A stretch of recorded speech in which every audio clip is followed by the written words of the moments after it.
1 minute, folks. 1 minute. Toot that thing up, mommy, make it roll. Once you pop, lock it for me, girl, get low. If your mama gave it to you, baby girl, let it show. Listen to this. Dark Knight J63 says, I'm the operations manager at a radio station here in the Midwest, and I don't even listen to my programming.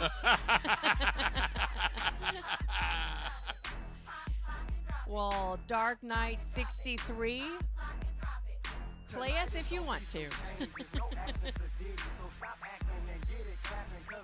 Okay, Tony, I gotta turn you down so that it is 1 p.m. All right, on let's get the this money. party started. Are you ready? Yeah. I actually found this one. It is my old September open. Oh, beautiful. I haven't listened to it, so Of course, hopefully it's better September's than... almost over. I know, but here we go, ladies and gentlemen.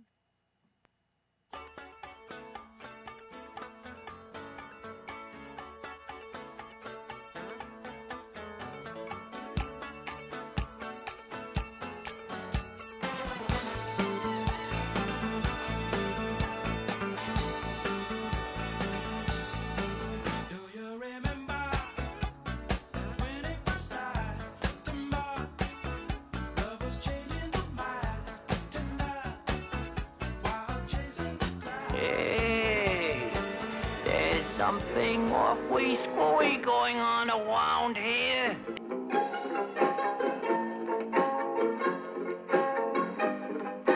When the summer's through, what am I gonna do? Oh, it's a long, long while from May to December, but the days grow short when you reach September. Isn't it about time for somebody's favorite radio program? Yeah. Holy smokes. Here is Tony Bruno. Beautiful, man. Stay for just a while. Stay and let me look at you. It's been so long I hardly knew you. Standing in the Standing rain. in the door. Or in the rain, wherever the hell you're standing. Just come inside, baby. Stay with me a while. I only want to look at you. That's what they always say. I only want to talk to you. No, Nah, you're I don't wanna talking. talk to you. I'll look at you We talking. traveled halfway around the world to find ourselves Not many of these left. September. morn. This was not a one-hit wonder, ladies and Do gentlemen. you remember how we danced that night away? Yeah. No, I don't.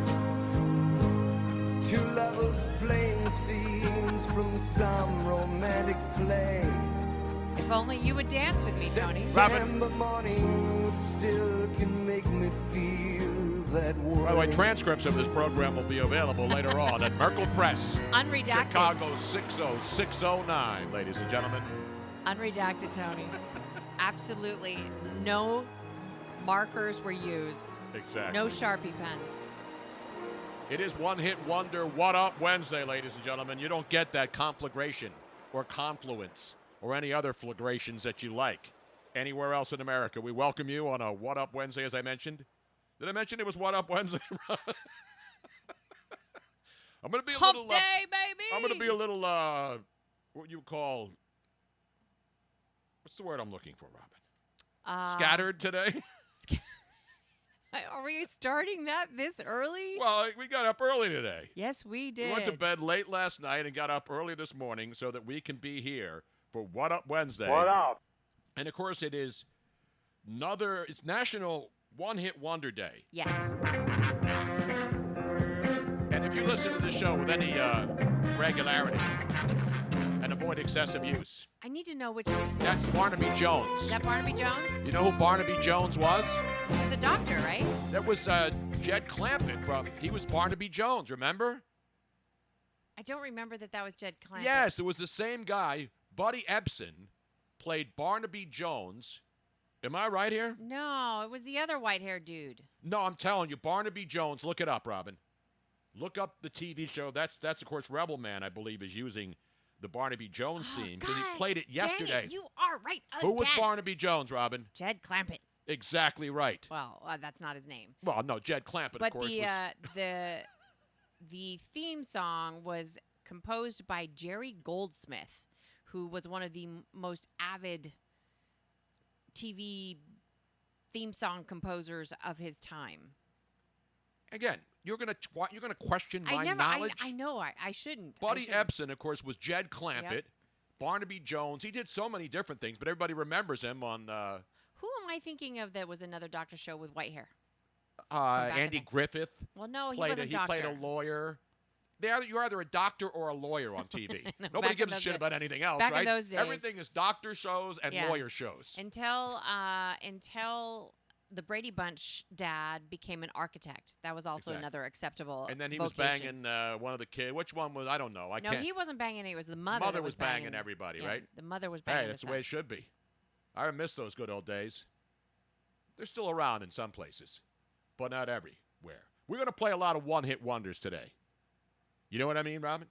Including this one, which now people have been sending me one-hit wonders. Yeah, because it's One-Hit Wonder Day. This is one. Oh, this I like is this a one. song. Whatever happened to this Gotcha guy? Gotcha, whatever his name was. It's pretty bad when a song that's only been out for a couple years, the guy becomes a one-hit wonder. Well, isn't that the point of one-hit wonders? Is that no matter who it was at one point, they disappeared afterwards? Doesn't matter when it came out. But the thing about Gotcha and the one-hit wonders of the recent ones, it's harder to remember those than it is the classics that everybody remembers. Well, those older one-hit wonders have just had a longer time to play because. But there's so many. You know what the number one all-time one-hit wonder is, even though it's probably played more than any other one-hit wonder? And we'll get to all the important stuff. Still a one-hit wonder. Yeah, but it gets more downloads every single day than any other song from a group that was a one-hit wonder. Can you guess what it is, Robin? No. Come on. Come on, Eileen. No, not that one. This one. Oh, this one's one of my favorites. Brings me right back to high school. It's because it had the most amazing video that went along with it. MTV, baby. I want my MTV. See, I would test a disco ball today, but not all one-hit wonders were disco stars. No. There's one-hit wonders in every genre of music. Funk, R&B, bubblegum, rock and roll, everything.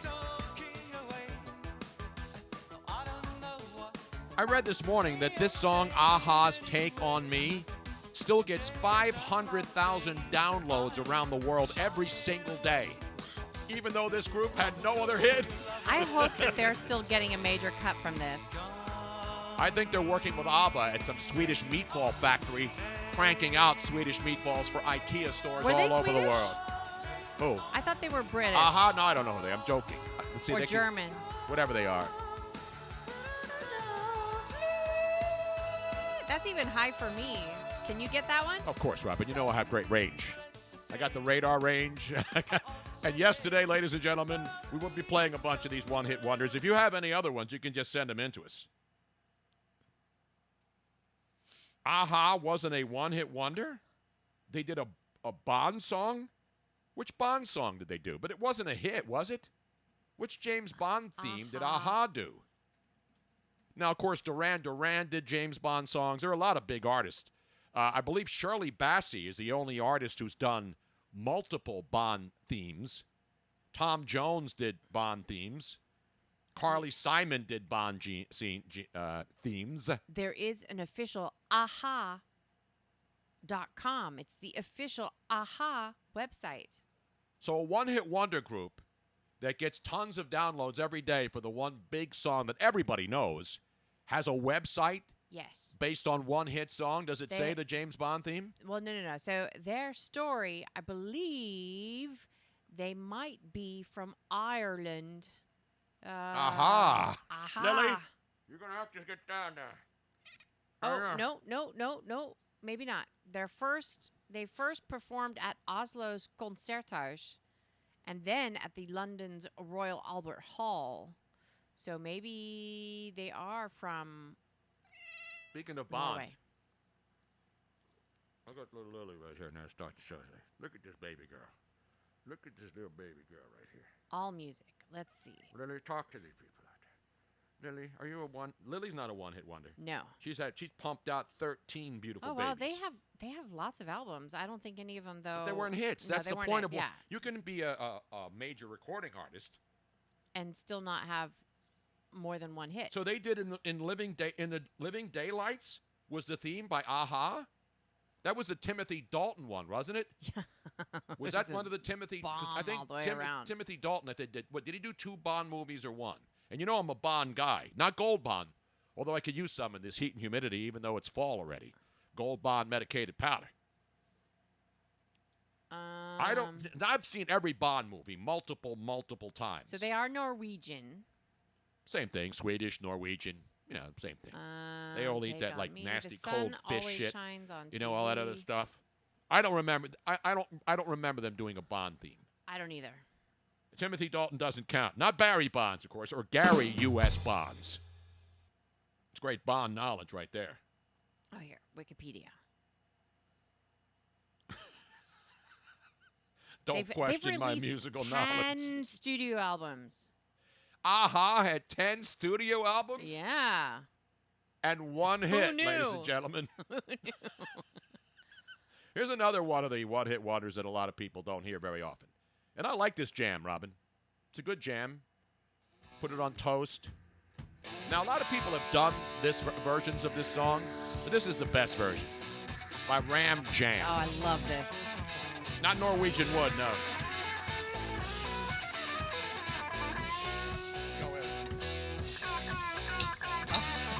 There he goes.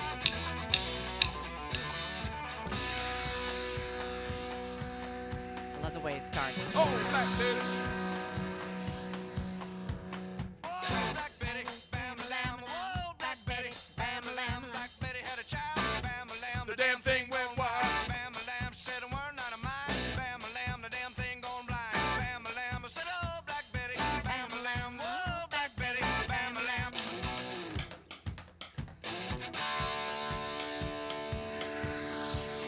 I never bammed a lamb. I've thought about it, though, on some lonely nights when I'm driving through the countryside. Montana, where the women are scarce and the sheep are nervous. My ex-husband is from Montana. That's a joke that he talks about all the time. So it's a Montana thing. There's strong symbol in this song. Not symbols like, like Nazi symbols or soccer symbols that you're allowed to use now at soccer games in the MLS. Yes, metal musical symbols. Oh, man, this is just a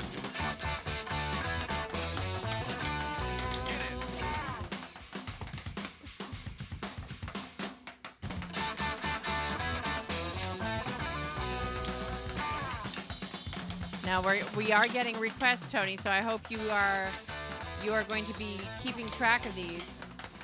Tom Jones did a decent cover. But I'm not going to do covers of one-hit wonders. I agree. Tom Jones had monster hits all over the place. Eddie Munster 19 says, "Can you please play Hocus Pocus by Focus? I'm flashing back That's now." another good drum song. Hocus Pocus yeah, by but Focus. is that it? That's not a one-hit wonder, is it? Yeah, I don't think Focus. They couldn't focus, so they only had one hit, Robin. That's what happens. You know what I'm saying? Oh, Black Betty, bam, lamb. Oh, Black Betty.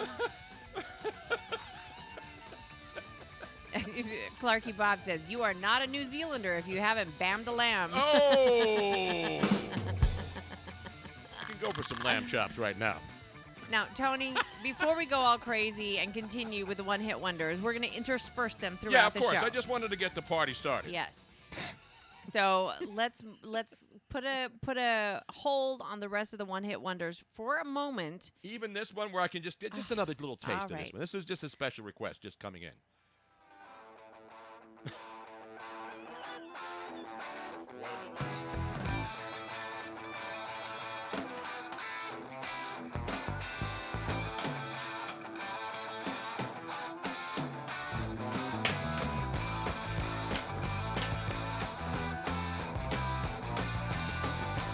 Also, one-hit wonder, Gabe Kapler, ladies and gentlemen. Actually, he had 2 hits. Well, 2 seasons, no hits.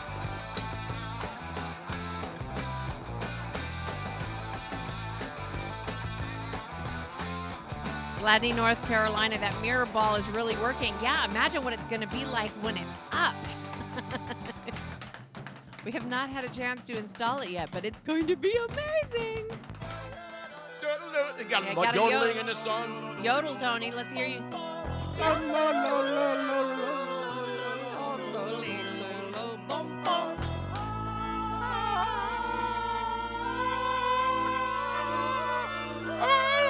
Squeeze him, Tony. Squeeze him. Squeeze him.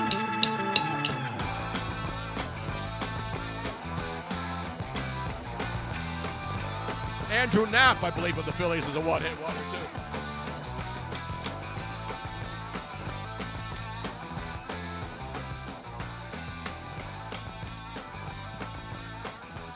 Did I just see you spin the stick, Tony? Wait a minute, hang on. Oh, sorry. Don't mean to interrupt your drum solo. I'm going to do this when you do it here. You just throw the sticks on. What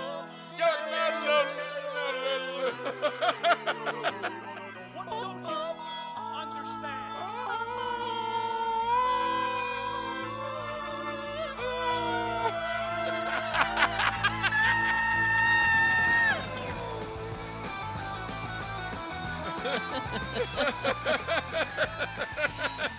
And the cats go crazy Oh, man. all over listening to these. Oh, God, this is good stuff. I could just do a whole show on one-hit wonders. Well, that's the whole point Then of this today. show would be a one-hit wonder. Anyway, there's so many of them. I could spend all day. Like, when I hear that song, you know what other song I think of, Robin? Another Tony, one-hit wonder. There's nothing I know, in your but life. Tony, you think everything that you have going on in life turns into the song that you think of. I'd say Reese Hoskins is a one-hit wonder for the Phillies, but he's gone like 0 for his last, where was it here? His average is 229. He's been hitting 182 since the All-Star break. He's hitless in his last 25. So he's not even a one-hit wonder going over the last couple of weeks in the season. But you know what another great songer is? Another one that's not on. Let me just put it on the list here before I forget. This is another great tune, Robin, and we will get to the sports and all the other information. Really? Yes, this is another great one. This is a one-hit wonder, I believe. I don't think they had any hits, Robin. But let me just do one more. Just one more. You know how we always say that. Just one more. Just one more. Just one more. Just one more. Just another tip for just another Can you bring it up, though? Yes. Please.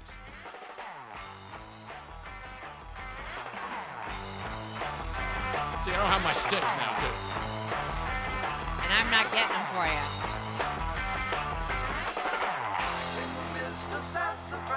Hot Smoke and Sassafras by Bubble Puppy. How about that one for a poll? What up, Brendy85? Welcome to the party. And today it is a party. Are we doing a crossover with because they're on a remote today at a golf tournament. That's right. I saw earlier today, Mays and Aton, we normally do the Wednesday crossover at 1:30. I believe They're at a we golf are. tournament today.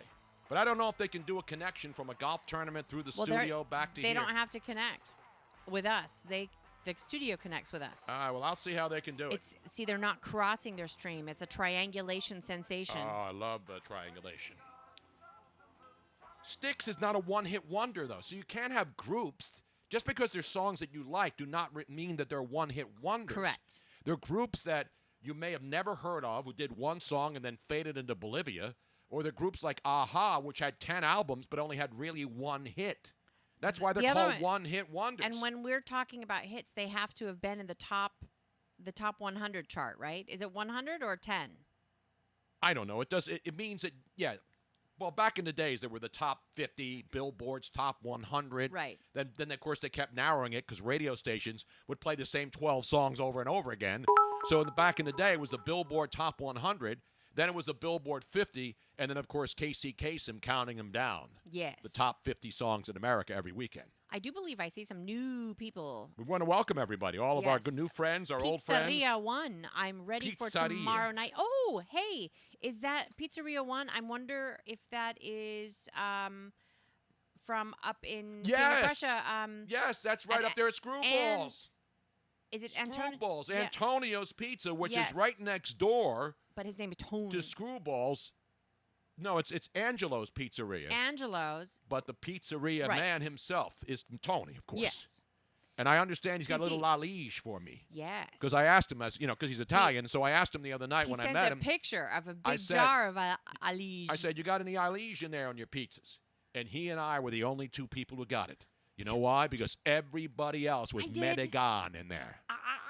Because I've been telling you about Liege for a long Gosh, time. I'd like to help you, Peter, but I've got to go out in the hall and chew on the back of my ass for about 5 minutes. Yeah, that's some Liege. To some people, it tastes like Liege. If you can do that, physiologically can perform that act.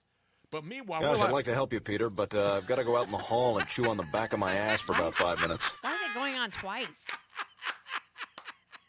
That would be K-Bry 96's walk-up sound. I wonder why they're playing twice. I don't get it. Liege is the bacon of the sea, Max Mike says. No, it's not. I can see that. No, you know what they call anchovies? but you bait think- fish. Anchovies are primarily bait fish.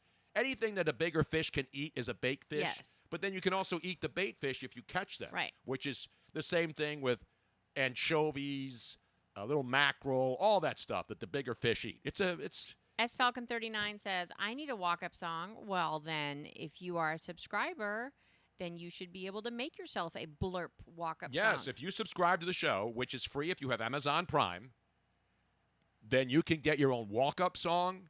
You can do funny stuff to me and put masks on me. Speaking of masks, ladies and gentlemen, we have an exclusive. Tonight, of course, the Masked Singer is the biggest show on Fox right now. Yes, and it is Then I got the premiere of the second There's season. a 2-hour premiere tonight. Remember, Antonio Brown just last year was the first winner or the first contestant on The Masked Singer. Now, unfortunately, he's wearing a mask so no one will recognize him, and he doesn't take it off. What a difference a year makes. Antonio Brown goes from being the toast of the NFL with the Pittsburgh Steelers. You fast forward a year later, a fall later, and he has fallen, and he can't get up. But he is going back to school, though, at least, so that's good. Pizzeria 1 says, I love Alex Holly, yo. Well, who doesn't? So we did get, I have an anchovies. Does that count? Anchovies. No, not clickbait. Now, speaking of Masked Singer, yes, so you were on that track. So this morning, Robin and I because they said, hey, they called actually Robin last night. So I'm watching, I don't know what the hell I was watching, baseball or something. I was watching the Phillies get eliminated. Well, they got eliminated in the first part of the doubleheader. Then I saw them and Aaron Nola go up in the nightcap thinking, oh, this team isn't really quit yet, even though they were eliminated earlier in the day from the postseason. And they're leading, and I'm like, oh, great, maybe they'll win a game. Maybe they haven't quit on Gabe. And then, boom, all of a sudden, I go into the kitchen, get myself some chocolate chip cookies that Robin just had fresh out, hot out the kitchen. That I burned. Glass of milk. She burned the damn chocolate. I didn't care. I was still dunking those babies in the milk. I must have eaten 15 chocolate chip cookies. Burnt ones. Hard as a rock. And then I had to dip them in the white milk because I couldn't have any chocolate milk because I couldn't find any. And we're out of Hershey's syrup. Or Bosco, which is underrated and people don't use anymore. They still make Bosco, Robin? Have you ever heard of Bosco? I have heard of it through you. Back in the day, you used to have There's a lot Hershey of things syrup, I've heard only through you. Bosco, what else? Swiss Miss. Now everybody's got chocolate. Ovaltine. Ovaltine. I think Bosco. That was powdered shit, though, Ovaltine. Oh, Bosco is syrup? Yeah, Bosco is liquid also. Ah. I think they made it in granular stuff. I think you can snort it, too. George Costanza's password is Bosco? I did not know that. So anyway. So, yeah, Antonio Brown, according to the Swedish chef, he wanted to use his own mask on the Masked Singer, but the contestants wouldn't allow him to. I take some brioche with my Bosco, says Max Mike, 51.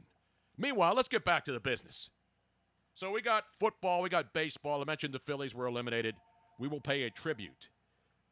Interestingly enough, the Philadelphia Phillies were dead in D.C., pretty much like Congress, the White House, and everything else that functions in Washington.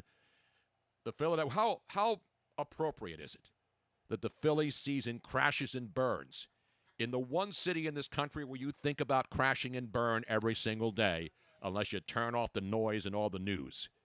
Washington, D.C. right now, their football team is a disaster. Their baseball team is damn good. And they're going to the playoffs. Playoffs! And the Phillies, remember they got Harper from the Nationals as a free agent. And the Nationals go on without Bryce Harper and put up a good season. They beat the Phillies 10 out of 15 games this year. 10 out of 15 they've beaten this team. The last time the Phillies were in the playoffs, you know when that was, Robin? When was that? I think we may be the jinx. October of 2011. You know what happened in October of 2011, Robin? That seems. I seem to recall a major move. Yes, that's the month we moved back to Philadelphia from Los Angeles, California. Oh, no. October of 2011. It's our fault. It's clear. And every single October since we've been back, the Phillies have not made the playoffs. Coincidence? Probably. So the Phillies haven't made the playoffs now, and now they have how many games left? 4. No, 5, actually. And they need to win 3 of their last 5 games, or else they will have a losing season. And the last time they had a winning season? 2011, when we came back. And then the shit hit the fan, and the team went into the crapper. 79-78 right now is their record. And as I mentioned, they got to win 3 of their last 5. They got 2 more in Washington. And then, of course, they have the final 3 games against the Florida, Miami, Dade County Marlins. Tony, I actually have a better analogy. It's not because we moved back. It's because you were taken off of national radio. That's probably it. I mean, there's got to be a reason. As soon as you got taken off national radio, bump, bump, bump, bump. And you know what happens. Sometimes it may be good, sometimes it may be shit. So that's the bottom line. The Washington Nationals, remember, their record was 19 wins, 31 losses to start the season. There was talk that their manager may be the first guy to go. And what did they do since then? They were 12 games under 500. They cranked it up and then pretty much blew the Phillies away into the dust. The Phillies were in first place on May 29th, Memorial Day weekend.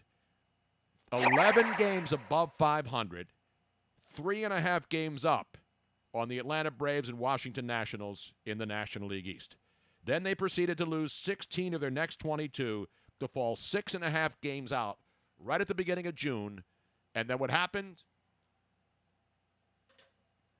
What happened? You saw what happened. The same thing that happened last year, except nobody expected the same thing that happened last year to happen this season, but it did. And there's a lot of reasons for it, and we'll go over it. I mean, Gabe Kapler, I don't see how he survives this. No. I don't see how you can tell your fan base. You know what? It wasn't Gabe's fault. He had a lot of guys hurt, which he did.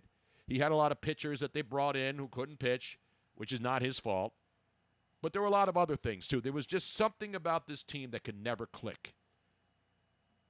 And Bryce Harper did his job. The guy had good numbers. It wasn't his fault. He hustled all the time. Mm-hmm. He didn't dog it on the base paths.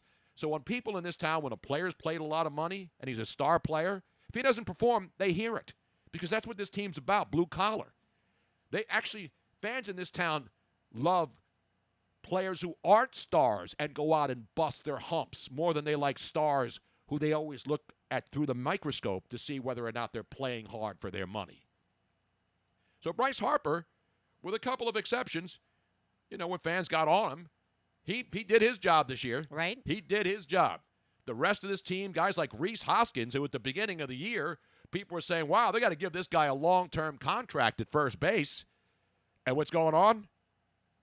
Now, all of a sudden, here's a guy who's absolutely shitting the bed. I hate to use that term.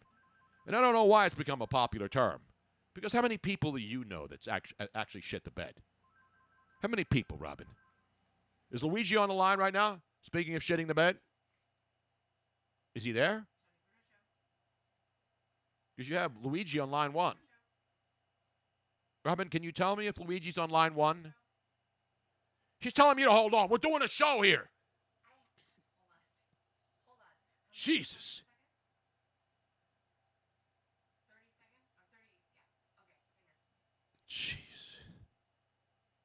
Tony, I'm sorry. That was studio. Oh, calling. for the crossover. So I couldn't talk to you right but then. at least just give me this. You wrote Luigi on line 1. I Is know. Luigi on line 1? Yes, he is. I but tell him to call back because we Yeah. may be crossing the streams here in a second. That is We'll correct. get back to bashing the Phillies. And they're not even bashing. They bashed themselves. But Rhys Hoskins, 0 for 3 with a walk last night, hitless in his last 25, and now is stumbling down the end of the season, hitting .229 for the season, 182 since the All-Star break. And now the Phillies, and I got to give Luigi credit for this. Luigi's one of those guys, probably because he's pretty much not naughty by nature, Across the stream. but now negative we're by nature. live on remote, Huntington Valley Country Club. It is a beautiful outing, the E-Bod golf outing, benefiting Alzheimer's. And we're happy and fortunate enough to be here. But we do this every Wednesday at 1:30.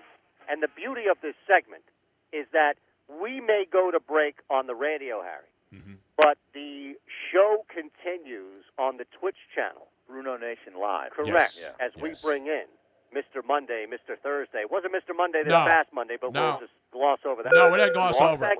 Maybe. I'll let Mr. No, Monday, no, we're Thursday, not and gonna now gloss over Sunday afternoon tell you. Tony Bruno, Miss Robin is in the house. Yo, I didn't gloss over it. The first thing I did when I opened my show yesterday was give myself multiple bumpy bumps, and I unlike a lot of people who try to gloss over losses, when I lose a game, I couldn't sleep Monday night. Neither should the Washington Redskins, their head coach, their general manager, any of the players, or the entire Washington Redskin fan base. That was an absolute disgrace, and Mr. Monday Night was just as stupid to fall in for that crap. And then I had this one woman call me in. You know what she said after the pick? She said, What? How dare you? How dare you make that pick? Yes, I love that drop. And you know what they also said, Har? What? You are failing us. I was failing them. I failed the people of the Delaware Valley and around the world who are looking for Mr. Monday Night to come up big. But I told you, don't go with the money line, though, Eitan. Did I not? You told me. You were right. Tony, that listener has a Swedish accent. Hey, you know, she was a former member of I think she's the daughter of one of the original Swedish bikini team ladies. You remember that? Yes. Is that right? I thought she was sitting next to the guy who won the season tickets that was at every single pregame show. Down at Landmark, right? Now, I'm envious because Harry and I, back in the day, we did a lot of remotes from golf courses, and we'd sit there and look outside and watch. Are you overlooking the putting green and the first tee? Where are you guys sitting out there in Huntington Valley? I played Huntington Valley many years. I love that place. They let me in, Tony. I know. I'm now a member of this club. Are you really? Yes. Just Can you believe that? Just for the day, or did they give you a membership? They gave me a day. It's like prison. They gave me a day pass. He's got to leave at dusk. My car's marked. You know, like the meter maid. You know, they got that white chalk. I got white chalk all over my tires. Get this guy out of here. He's got a monitor on his golf shoe. Oh, so now you guys playing out there this afternoon? No, we're just working here today, man. It's a work day today. How can Harry May step foot on a golf course and not at least go out and hit some balls? That's what always happens. I'm always on beautiful golf courses, and I'm always working. I never get to play. But I've been out here twice before, actually. It's fantastic. But, Tony, getting back to the Redskins. Yes. How comforting is it to know that they're in the division and you get them twice a year? Because they are a dumpster fire right now. They really are. But here's the problem, Harry. You know what's going to happen? They're going to put in their number one draft pick quarterback, and then all of a sudden he's going to give them a spark, just like the Giants quarterback, at least through one game, has given them a spark. And obviously the Dallas Cowboys quarterback and that team has a spark. It'll be the Eagles' luck that by the time they get everybody healthy, the rest of the division, including Washington, will have their quarterback situation straightened out and will start looking like functional teams. And at least the Eagles beat them once already. But that's what's going to happen because there's no way that Washington is just going to stay put. And I gave what's-his-face a lot of credit, Case Keenum.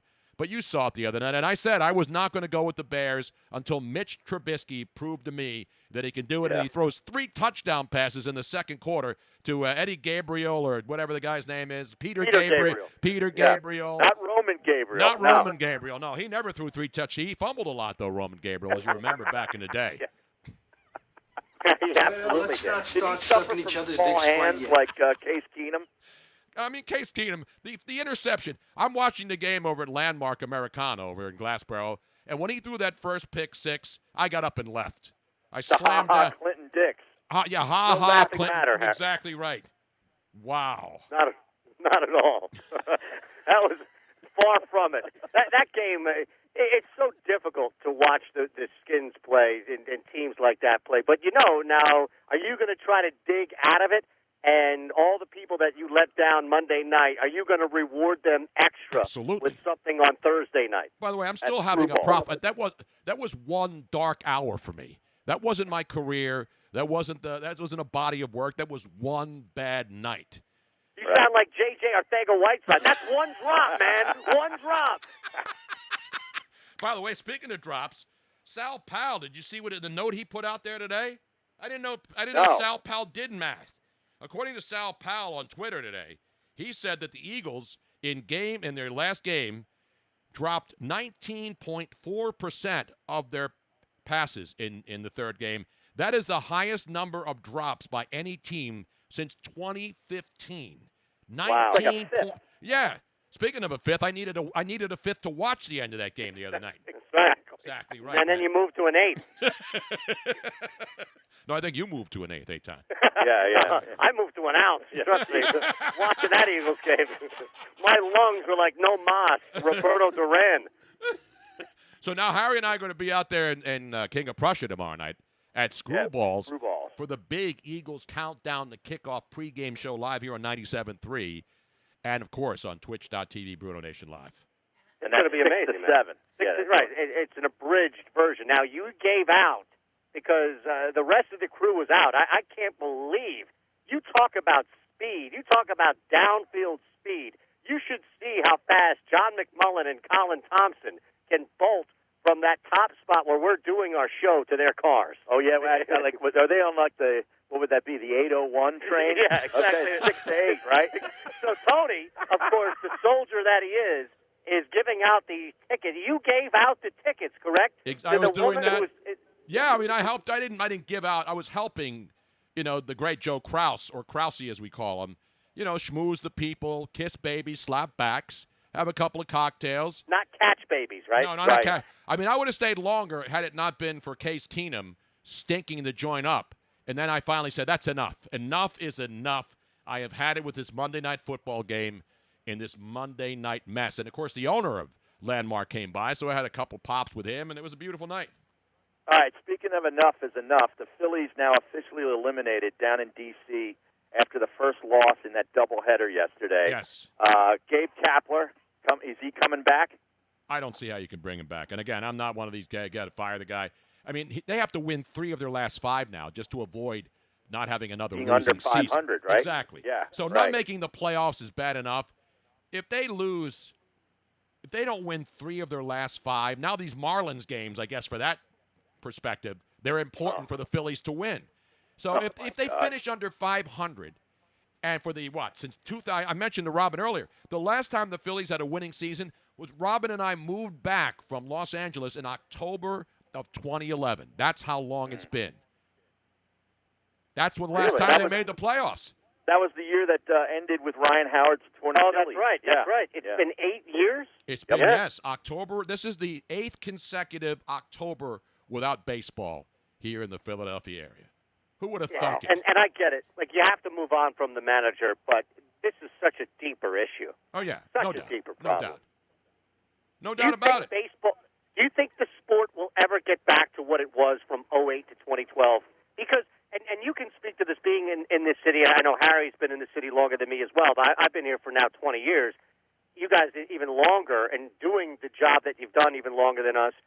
That even felt like a unique stretch in Phillies history. Granted, I know they win the World Series, but that even felt like a unique stretch compared to the other stretches in Phillies history, let alone Philadelphia sports history. Yeah, because there were there were a lot of bad times. I mean, I grew up in the 64. I was a little kid, and I saw the 64 collapse, but there wasn't divisional races. You had you had the National League and the American League, and so you choke there, you're done. There's no wild cards. But the Phillies, remember, the 70s, the Larry Bowa, Mike Schmidt era, those guys all grew up together, and they finally had the Dodgers and the Reds, the big red machine. So they had competition, and they still managed to win that World Series in 1980 when they brought in Pete Rose. And then after that debacle, they won in 93. They won the division. They won the National League pennant in 93 with those guys, Dalton and all those guys and Lenny Dykstra and Krucker.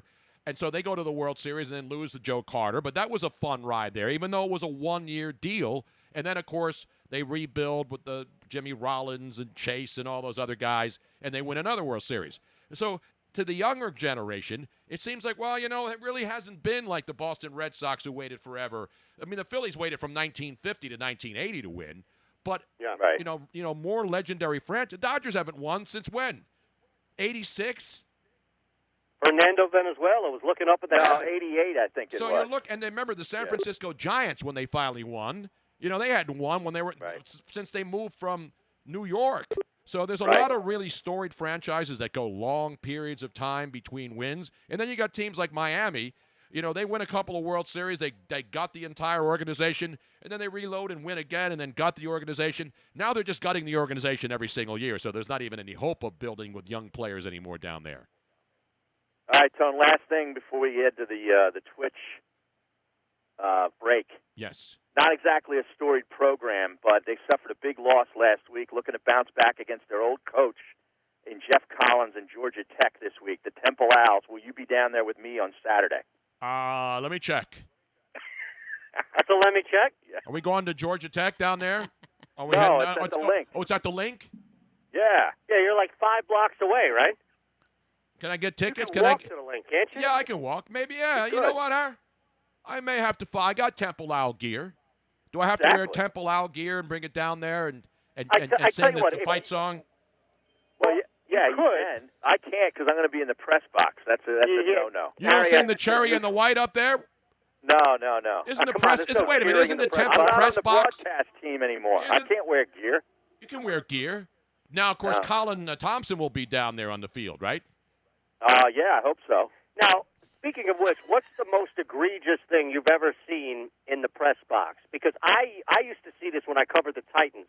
They had Bill Polian sit in the press box with everybody else, and the Colts would come to town. Now, this is back when Peyton Manning was playing. And Peyton Manning would surgically carve up the Titans, and Polian is going nuts in the press box. Yes! Really? Yeah. I kid you not. And I thought to myself, why can't they put him in his own room? Yeah. Have you seen anything like, or even worse? That's not even the worst thing. I've seen stuff like that all over the place. You're not supposed to. You ever call anybody out? Nah, because there's too many people doing it. Then they'd be yelling at me. I remember when we were in Robin and I were in Oakland at the Black Hole down in the Alameda, the day that Nick Foles threw the 7 touchdown passes, and the press box was absolute. So Robin and I are in the press box at the Oakland Alameda County Coliseum, and here's Nick Foles just throwing touchdown, and the press and most of the the writers there are sitting there like, I can't believe this, and I'm like holding it in. I just want to let it go. And everybody's looking at me, knowing I'm from Philly, and I know all those guys out there, and they're like, how are you holding this in? I'm like, dude, Nick Foles has just thrown 7 touchdown passes.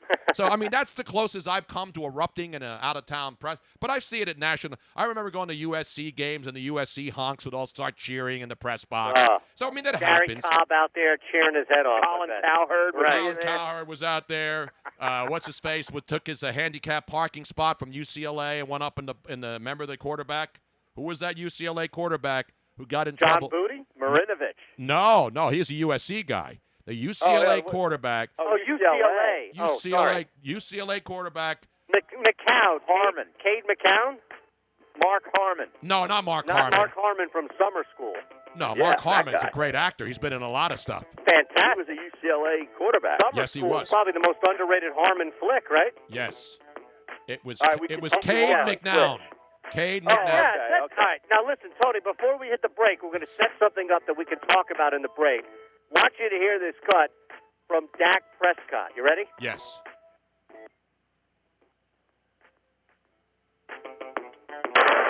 Skip the flank right stack, 32 Sam, alert X foot. Oh, spicy nuggets are back. I'm going to have to stop on the way home. He's a fan of the spicy nuggets. We don't know where to take that. If that makes us hate him more, or if that actually shines some light of appreciation on him. We'll get Tony Bruno's Spicy nuggets. Yeah. Okay. Yeah. All right. And I got to ask Tony about, is a hangover an illness? being classified an illness. Is that right? It is? Like, can you take off work for that? I don't know. I mean, I think that's where they're going. All right, live at Huntington Valley Country Club. If you are listening, we'll be back in a couple, but you should be watching BrunoNation live on Twitch as the show continues there. Yeah. Listen to Mays and Aton anywhere. Can you Can you focus on something to start today's show? Download the 97.3 ESPN mobile app now. 97.3.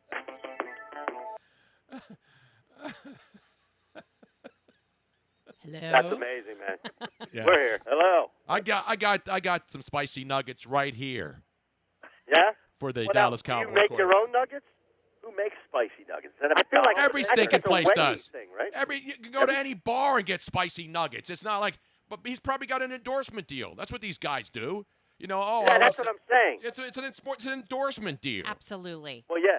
He doesn't have the chunky soup anymore. They went to Saquon Barkley. No, I saw him in a chunky soup commercial. Yes. He's I still. just saw Saquon this past weekend. They got him. They have a roster. It's like Jordan. They have a really? roster. Okay. Yeah, chunky soup. And by the way, guys, you saw the big story this morning. Not Cade McNown big, but Cody Kessler. How soon we forget, dumped by the Eagles after an impressive run during spring preseason games. Wow. And the Patriots picked him up, and you watch. He'll wind up playing down the stretch when they have the division wrapped up by 6 games with 5 to go. And he'll play out there, and he'll lead the Patriots down the field and throw about 15 touchdowns. I have a Spicy Nuggets update. Oh, we have a Spicy Nuggets update Yes. right now? Let's go to the extra spicy Miss Robin with the update. I just did a Google search for Spicy Nuggets, and the very first thing that popped up says Spicy Nuggets are back at Wendy's. So it's a promotional. So Dak Prescott pimping Wendy's. Wow. Shocking that Correct. millionaires go on Twitter and post stuff, and people don't realize that he's doing a commercial for somebody. I mean, seriously? You fell for that, Harry? You fell for Yeah. Harry went out and bought some nuggets. I didn't even know who sells spicy nuggets. The ad worked. Everybody sells spicy nuggets now. Don't Yeah, go to but- Popeyes, though. Popeyes doesn't sell chicken sandwiches. They just did for a couple of weeks, and now they're back to not having chicken sandwiches. How does a chicken place run out of chicken? It's ridiculous. It's a total What do they outrage. sell now? Lamb? No, actually, Tony, they didn't run out of chicken. It's an they outrage. They ran out of the breasts. buns. No, they ran out of chicken breasts. I thought it was just the buns. Because now they're telling people, which is another promotion, to bring your own buns and then use the chicken strips and the nuggets inside to make your own sandwich. Who needs a bun, though, when you got good chicken strips? I agree. That's why you go to Chick-fil-A You know what I mean? where they don't run out of stuff. Exactly. Chick-fil-A's got those little, they're almost like little grilled nuggets. Yeah, right? they And got then the grilled mac and nuggets. cheese. They got The grilled nuggets are underrated. Chick-fil-A, there is- I just don't think that there's any. This is not an endorsement deal or anything, but we. But if they'd like to sponsor the show, Yeah, really. I've been going to Chick-fil-A since my kids were and my kids are almost 40 now. Back in the malls at the Montgomery Mall, there used to be a Chick-fil-A because they were mall countertops. 2 minutes. They were in the malls. They didn't have standalone stores back then. That's Now right. now they're everywhere. Everybody loves Chick-fil-A, man. They're my The favorite. Montgomery Mall right up off 309. And There's one 202. at the Plymouth Meeting Mall, too. They're everywhere, man. They're everywhere. I'm telling you, the Plymouth Meeting Mall loses a store by the day. Oh, I know. That Chick-fil-A is expanding. It's a gold mine. It's expanding right now. It's That crazy. and Redstone, the restaurant Right. outside the mall. It doesn't move. Oh, my There's God. two things that are marvels in the fast food world, right? That Wendy's can be the third biggest chain, or at least generate the third most amount of money without doing breakfast. Who's the second?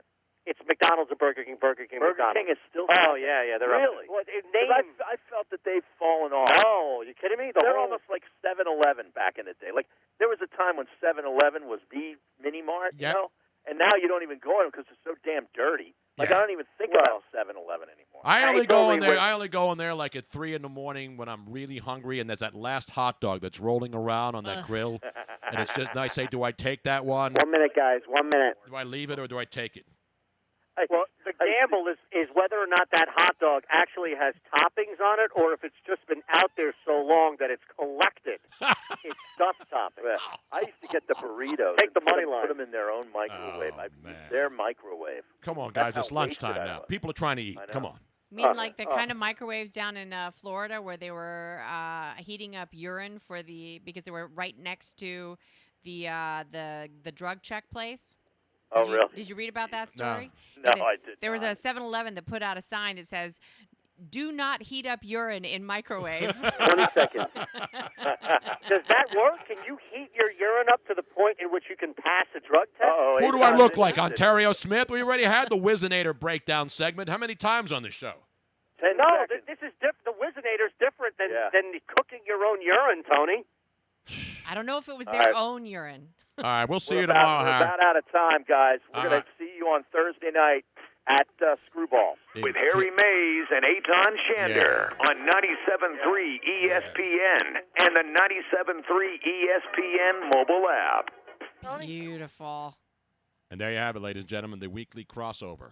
Crossing the streams, not crossing Broad. There's too many cars parked in the middle, and people can't see you. Yeah, not crossing Broads. Well, no, you can do that, too. You cross can it, cross no. Broads? If you cross a Broad, you know what's going to happen, Robin. You're going to get your ass kicked. Yes, you will. I have breaking news from the Babylon Bee. You know we always are monitoring that. Absolutely. My now go-to website for all totally things. True news. The most real fake news, but it's funny. That's why I like it. Prodigal son. Ladies and gentlemen, this just in. Prodigal son kicked back out after old tweets surface. So there you have it, ladies. We have another victim of a past. The prodigal son now. There was That's a new certain TV man. show. There was a certain man who had 2 sons, and the younger son demanded his inheritance and then wasted it all in a distant country. The Prodigal Son, not the new show on Fox or which show? What channel is that? I have no idea. Prodigal it just looks Son. good, though. He's now been kicked out now, because they. The walk-on sounds are turned back on, and you have Dean to thank for me having to turn the walk-up sounds off. He did it intentionally. He did it intentionally. He did. Damn it, Dean. You're going to get us in trouble. It's your darn walk-up sound that's the worst out of all of them. Jeez. And then he says, "Oh, was that on the air?" Like all innocent, like, "Nah, no, you knew we were on the crossing the streams live stream crossover." This is such a crock of shit. Well, that's why people listen. You think they're listening? That's why it's America's favorite show. What's the matter with you people? We will have the Green Bay Packer breakdown. Text the producer, Everybody. apologize. He just refuses to die. Exactly. Give him one of those, says Scrapple Joe.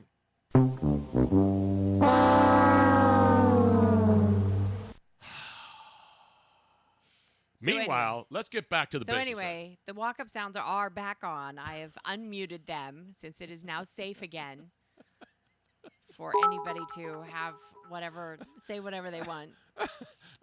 So did you see John? I got to give John Clark credit. You know John Clark, good Yes. friend, NBC 10's own John Clark. They call him Johnny Airport. Yes. In fact, he was at the airport this morning also. Was he? There was no 15th string NBA draft pick coming in to work out for the 76ers. You know who was at the airport and John Clark had to be there? Unless somebody sent him the picture, which I think happened. Johnny doesn't just go up for regular horseshit fans sitting in an area waiting to catch a flight. Because a bunch of Eagles fans are flying to Green Bay. Uh-huh. We had a winner for Green Bay the other night. Yes. So people are waiting at Philadelphia International Airport to board a flight for Green Bay because they're going to be at the Packer game on Thursday night, tomorrow night at Lambeau Field. And Johnny Airport, we got to find a video and give him some love. He found the guy, Hakeem Laws. Remember we talked about it? Everybody's seen the video. The young man who was out there saving kids in his own neighborhood. There was a fire Sunday afternoon after the Eagles game, sitting around pissed off just like everybody else that they lost that game here in the city. And what happens? You saw what happened. The gentleman goes out, he and his friends, and there's actual now tape of him catching the babies. Yes, it's amazing. So they found video of him because people say, "Oh, yeah, he just said he was catching babies." He actually was out there. There was a fire in his neighborhood right near his house. And then his friend grabbed a ladder from the ladder truck, the fire department, put it up against the wall of the burning building, goes up and starts rescuing people. And so you're going to see the video of Hakeem Laws, who's the young man who made the face and his eyes, which will always be a meme now forevermore. And John Clark caught up with him yesterday and went out on a field somewhere with a football to recount the hero of the Delaware Valley and of the entire nation. Let's So be what you're going to honest. see first is it's a Telemundo. Well, it's video. channeled NBC 10 and Telemundo both Right. share the same Okay. camera crews, And you'll because see where it they're in has the same little, building. The little circle is are the two rescuers. So here we go. Exactly. He says he caught a baby and an adult woman in the air. You can believe in me. I'm not going to drop her. So she came down, boom. My first thought, actually, in the back of my head was like, yeah, no fumble. So I caught two. You caught two? And then ran him in for a touchdown. After rescuing people from a burning building, how was the Eagles' loss still on his mind in that moment? Messed up my whole day. That was earlier the same day that happened, maybe 12 hours or so, less than that. Yeah, I'm thinking about that all day. He says he caught a baby and an adult woman in the air. You can believe in me. I'm not going to drop her. So she came down, boom. My first thought, actually, in the back of my head was like, yeah, no fumble. So I caught two. You caught two? And then ran him in for a touchdown. There he is, ladies and gentlemen. How about that? Once again, the more I see that man, the more I love him as much as another man can love another man. He not only caught two, he then ran them in for the touchdown and didn't fumble, the baby or the woman that he caught. That's a real hero right there. It is absolutely fantastic. There's got to be a statue made of him. Maybe in front of Nelson Aguilar's house. Put a statue. I should. He should replace the Kate Aguilar Smith statue. really He should like replace that. the Kate Smith statue that the scumbag Comcast-led flyer organization had removed from the Xfinity Live complex last year. And I still have the shroud. People don't believe it, Robin. Did you get rid of the shroud, the Kate Smith shroud? I have not gotten rid of the shroud. Are you kidding? Okay, hold on a second. I have a longer video, Tony, that puts everything nice together. Let me pull this up and Excuse me while I pull this up. while I whip this out. Can I put that baby catcher on my fantasy team? Ask Luigi. That's a good question. so. Luigi probably has him now high on his board because he's looking for receivers now because, you got no Antonio Brown. You got guys hurt all over the place. What do you have now, My man Robin? just started throwing babies out the window. So we this was is the catching them, original. Unlike Aguilar. Hakeem Laws went viral. He's a meme now. He's a GIF. I walked into one of my friend's house and he just had a big hug, like, yo, you went viral. I'm like, huh? All right, and then phones ain't stopped ringing. My friends' phones ain't stopped ringing. It's people they know from elementary school was calling them, and everybody's looking for me. It's crazy. Hakeem is a former Philly firefighter, an Army veteran, but in his mind, he is still on call all the time. And in the middle of the night, when he saw that kids needed to be rescued from a burning building, he stepped up. He says he caught a baby and an adult woman in the air. You can believe in me. I'm not going to drop her. So she came down, boom. My first thought, actually, in the back of my head was like, yeah, no fumble. So I caught two. You caught two? And then ran him in for a touchdown. After rescuing people from a burning building, You can see him how drop was the right there. Eagles' Yeah, loss this still video. on his mind in that moment? Messed up my whole day. That was earlier the same day that happened, maybe 12 hours or so, less than that. Yeah, I'm thinking about that all day. Hakeem struck a nerve with Eagles fans. I think I probably connected because I'm saying what everybody was thinking, or they said amongst themselves or whatever. That's what it is. Nelson Aguilar went on Twitter and invited Hakeem and his family to come to an Eagles game. I asked Hakeem what his message would be to Nelson. And the camera? Yeah. He got it the first time. Wow. Dropping the shades. Being acknowledged for doing something, you know what I mean, like that, rescuing people from a fire, and me just, just acting, that's the real reward for me. Good job. Let me give Johnny Yes. Johnny Clark, Johnny Airport as we call him here. See, that's a good job. Everybody's trying to get the guy. Yeah, John Clark tracks him down. We were trying to track him down. we tracked him down, but he did not get back to us. Well, you heard it. His phone was ringing off Yeah. the wall. And we got to give that guy major, major love. I And mean, you- this city gets a lot of hate. Cupcake Eagles, you are absolutely correct. Not all heroes wear capes. Exactly. Although some do. One hero was wearing a cape this morning. Yes, ladies and gentlemen, in case you missed it. Now, I had not seen much. I know what the show's about, The Masked Singer. Is this another one that was stolen from somewhere in Europe? Yes, Did they do this? No, it wasn't a European. It was a Korean. Okay, so it was so all again proving that there are no original ideas in Hollywood. The way all the TV shows, every game show is being redone, every movie, every TV show is being redone, right? Yes. And any of the great shows that you see, whether it's American Idol, The X Factor, you name it. The way Americans found out about The Masked Singer was Ryan Reynolds was promoting his Deadpool, I believe it was the Deadpool movie, and was going all around the world promoting Deadpool. And he, as a Deadpool promotion, went on the Korean version of The Masked Singer and sang a song. And the video clip of him revealing his face and everybody going crazy went viral. I remember that, yes. And that's how everybody were like, what is this show? This is great. And then, boom. A year later, it went into production, and here we are. And it's huge. And it premieres tonight. And so this morning, Robin and I got up real early in the morning. I had to bring props, and we had to see what was going on, because I had no idea what was going to happen. Robin then has edited it all together in a real nice, clean package, so to speak. Because we don't want no dirty packages in this show. You got to trim those packages out. We don't have dirty CPAPs. We don't have dirty anything. Dirty laundry, yeah, because Robin doesn't. If I don't wash the laundry, if I don't do the laundry, and I don't wait till Sunday night to do the laundry either. Let's go live, or semi-plausibly live. This was earlier today on Fox 29, Good Day, with the great Alex Holly. The great. What's the guy's name that's on there? Oh, gosh, I just don't remember. Mike Jarek. Mike Jarek, and, of course, one of my all-time favorites, who was on the set also this morning. Who else was on the set? Karen Hepp. Oh, Karen Hepp, yes. Karen Hepp. Man, do I love her. You do love you I some love Karen. me some Karen Hepp. Yes, you do. God almighty. But let's go to semi-live. Earlier today. This was what? At 9, right at the top of the 9 o'clock. If you were watching today, you saw this. If you weren't, this is how the 9 o'clock hour opened on Fox 29 here in Philadelphia.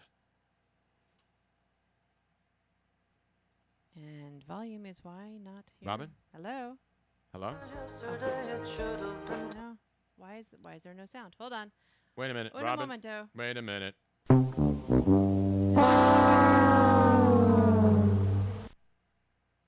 There should be sound.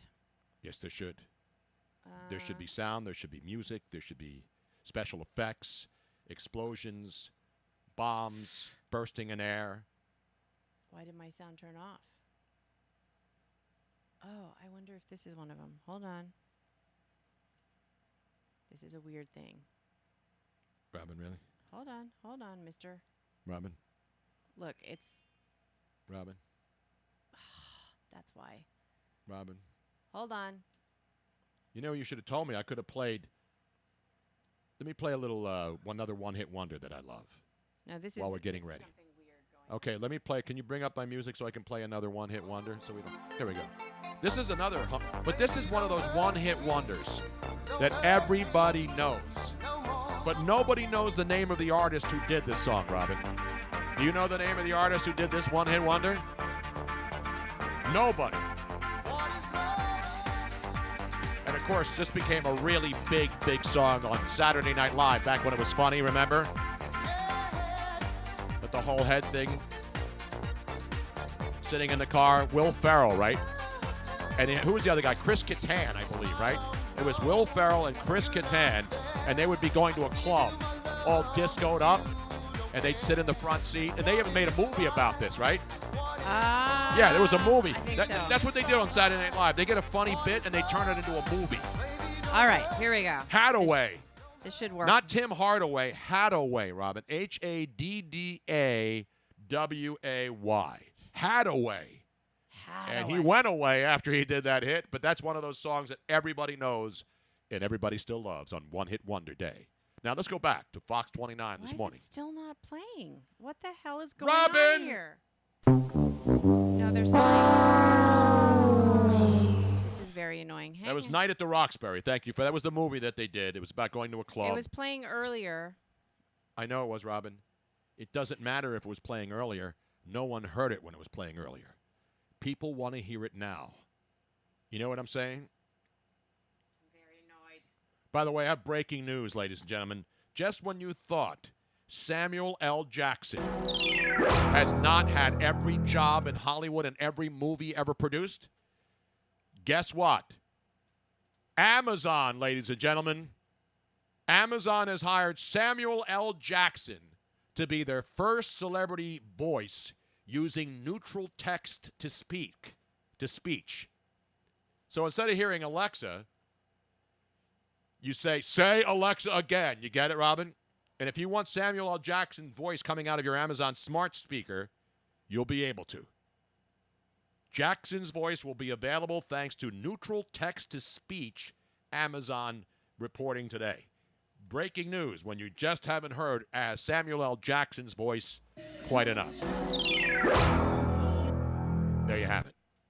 I hate it when Windows suddenly defaults to something that it's not supposed to. So sorry, folks.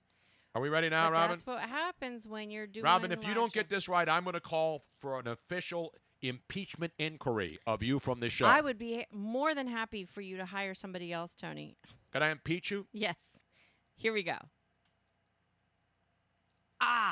As soon as I hit play, it goes away. What the F is wrong? This is not okay. Good thing I still have one-hit wonders to fill the void here, Robin. Here, there we go. All of this work that you did today. Let's try it again.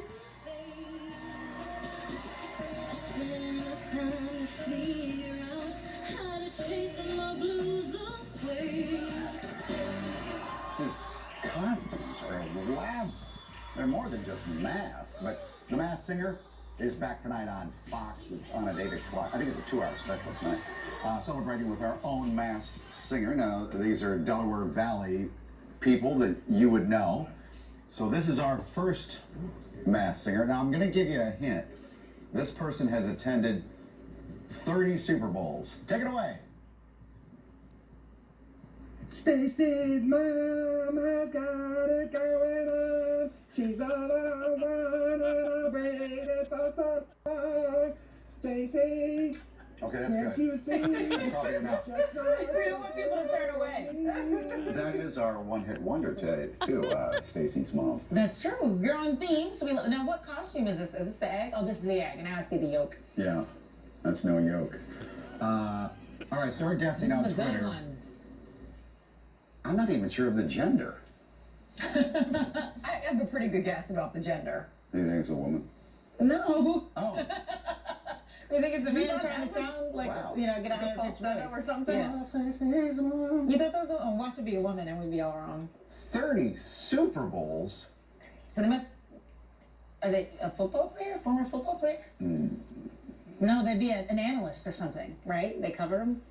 yeah, maybe in some sportscast. I have an idea. But are we supposed to say? No, Should we we're not wait? supposed to. I'll wait a little bit before but you Okay. guys weigh in first. It's been 10 minutes, so let's go back to the Masked Singer and let him sing. Well, we've decided it's a man yet, or Well, we're guessing. We don't know. We're has just anybody guessing. guessed on Twitter? I have an idea in my head. Oh, let me look. I haven't been able to look. Anybody Are they in going to control sing and again? watching? Is that where we're going? Okay, sing away, Masked Singer. I know I wanna take me home. I know who I want to take me home. I know who I wanna take me home. Take me home. I wish someone would take you home. Thank you very much. Can we sing songs? Oh, okay. I'm sing songs more in your genre is what I was going to say. So I have a guess. How do you know that's not the genre? Okay. Here's your second clue. This person, Masked Singer, loves animals and might be obsessed with cats. Okay, now I'm lost. Because at first I was going to say someone. I think I know who it is. Okay. Okay. Should we try the Masked Singer again? Yes, right there. Let me give Should we- another hint here. We're getting guesses. Oh, give me some guesses. Someone said, is it Gary Cobb? That's from Tamika. Okay. Then we have another one, Quincy Harris, which I don't know how he would have been to how many Super Bowls? 30. Meryl Reese, Barbara says. Oh. Joanne says Ron Jaworski. Okay. Can't tell how tall this person is. Yeah, that's either true. From this shot. But maybe that would give it away. I do know this. Here's your third hint. Likes red wine. In fact, is considered a red wine enthusiast. Oh. All right, let's sing for us again. Here we go. Everybody was kung fu fighting. Those kicks were fast as lightning. Now, that sounds like Quincy, but I don't think we'd have. He's only. Oh, is he okay? It was a little bit frightening. No, it's not. It can't be Quincy because of the Super Bowl. Expert timing. Now I'm worried for them. Maybe they should stop. We'll put a little reverb on that. That's okay, keep guessing. You've got 9 minutes to guess, and then we'll reveal, okay? Sammy, we doing this thing again? Oh, so... They're here. That means okay, so let's just reveal. it's time to reveal the masked singer. The masked singer. I mean, your guesses have been all over the map, as a matter of fact. So you guys really don't know? No, I know. You know? No, I don't know. really? I think it's, we just had a pre-discussion yesterday, so I don't know. No, yeah, we have no idea who. Okay, so let's reveal. Let's play some music and have them come in and sing. What? Oh, they're not down here yet? Wait, maybe need some time. Oh, they can't find their way down because they have a mask on their face. Imagine it'd be hard to see. I see them standing right over there. Oh, do you see them? No, just come on in. Where'd they go? Dun, dun, dun, dun. Maybe they're scared. We've scared them away. We're getting more guesses. People are doubling down on Quincy Harris and Gary Cobb. It's not. If you missed one of the clues, I've been to 30 Super Bowls. That's the hard one. But Quincy would have to start going at 10 years of age every year. He hasn't done that. Someone said Bill Anderson. Well, I guess Tom Shreddencheck from Joseph. Oh! Shredder has even it's got to be a broadcaster of some sort. So is it Merrill Reese? Mike? No, Mike has. Okay, all right. We're ready. I think the masked singer's ready. Come on. They must be having a hard time finding the studio. Yeah, maybe they can't see. They can't see. Can somebody guide you? Has somebody guide? Kit Kat Klein, can you? Oh, here we go. They're singing. Oh no.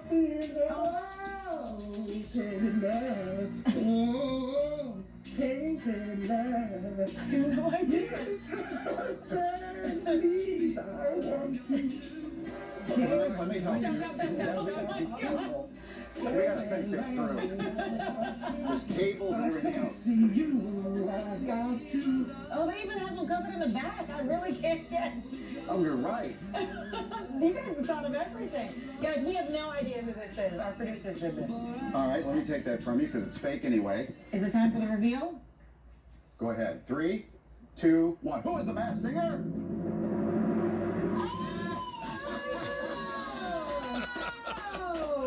You got us. Oh, no. You've been to 30 Super Bowls. You've been to 30? Mike thought you were a woman, just saying. I heard thee, but I didn't want to do any pronouns here. We don't do This isn't about gender pronouns. That's right. Yes. Exactly right. Well, You know, none of those. I didn't pick any of those songs, so they weren't even in my wheelhouse. That's what I was saying. I said you shouldn't be singing songs in your wheelhouse that you No, know. but see, I had to go falsetto, so you would know. Hear your right? voice. Exactly. Distinctive. So you didn't know, Mike? No. We had no Are you idea. serious? The hardest part was not laughing, because I knew if I had laughed one time, you would have got it right Yes, away. that is so true. What is your genre if you had to sing? Well, I'm usually in a bar, and I've had a couple of cocktails, and then I go Barry White. Oh, yeah. And then another one of my great songs that I've done, and it's actually on YouTube, is Man, I Feel Like a Woman. Oh. I can nail that, too. One of my favorites. Oh, wow. We'll have to look that up. Yeah. Good to see you, man. Pull it up. Good to see you. Bye, guys. Oh, my gosh. Give me Thank you for playing 10-second prediction tomorrow night's game. The Eagles have to win.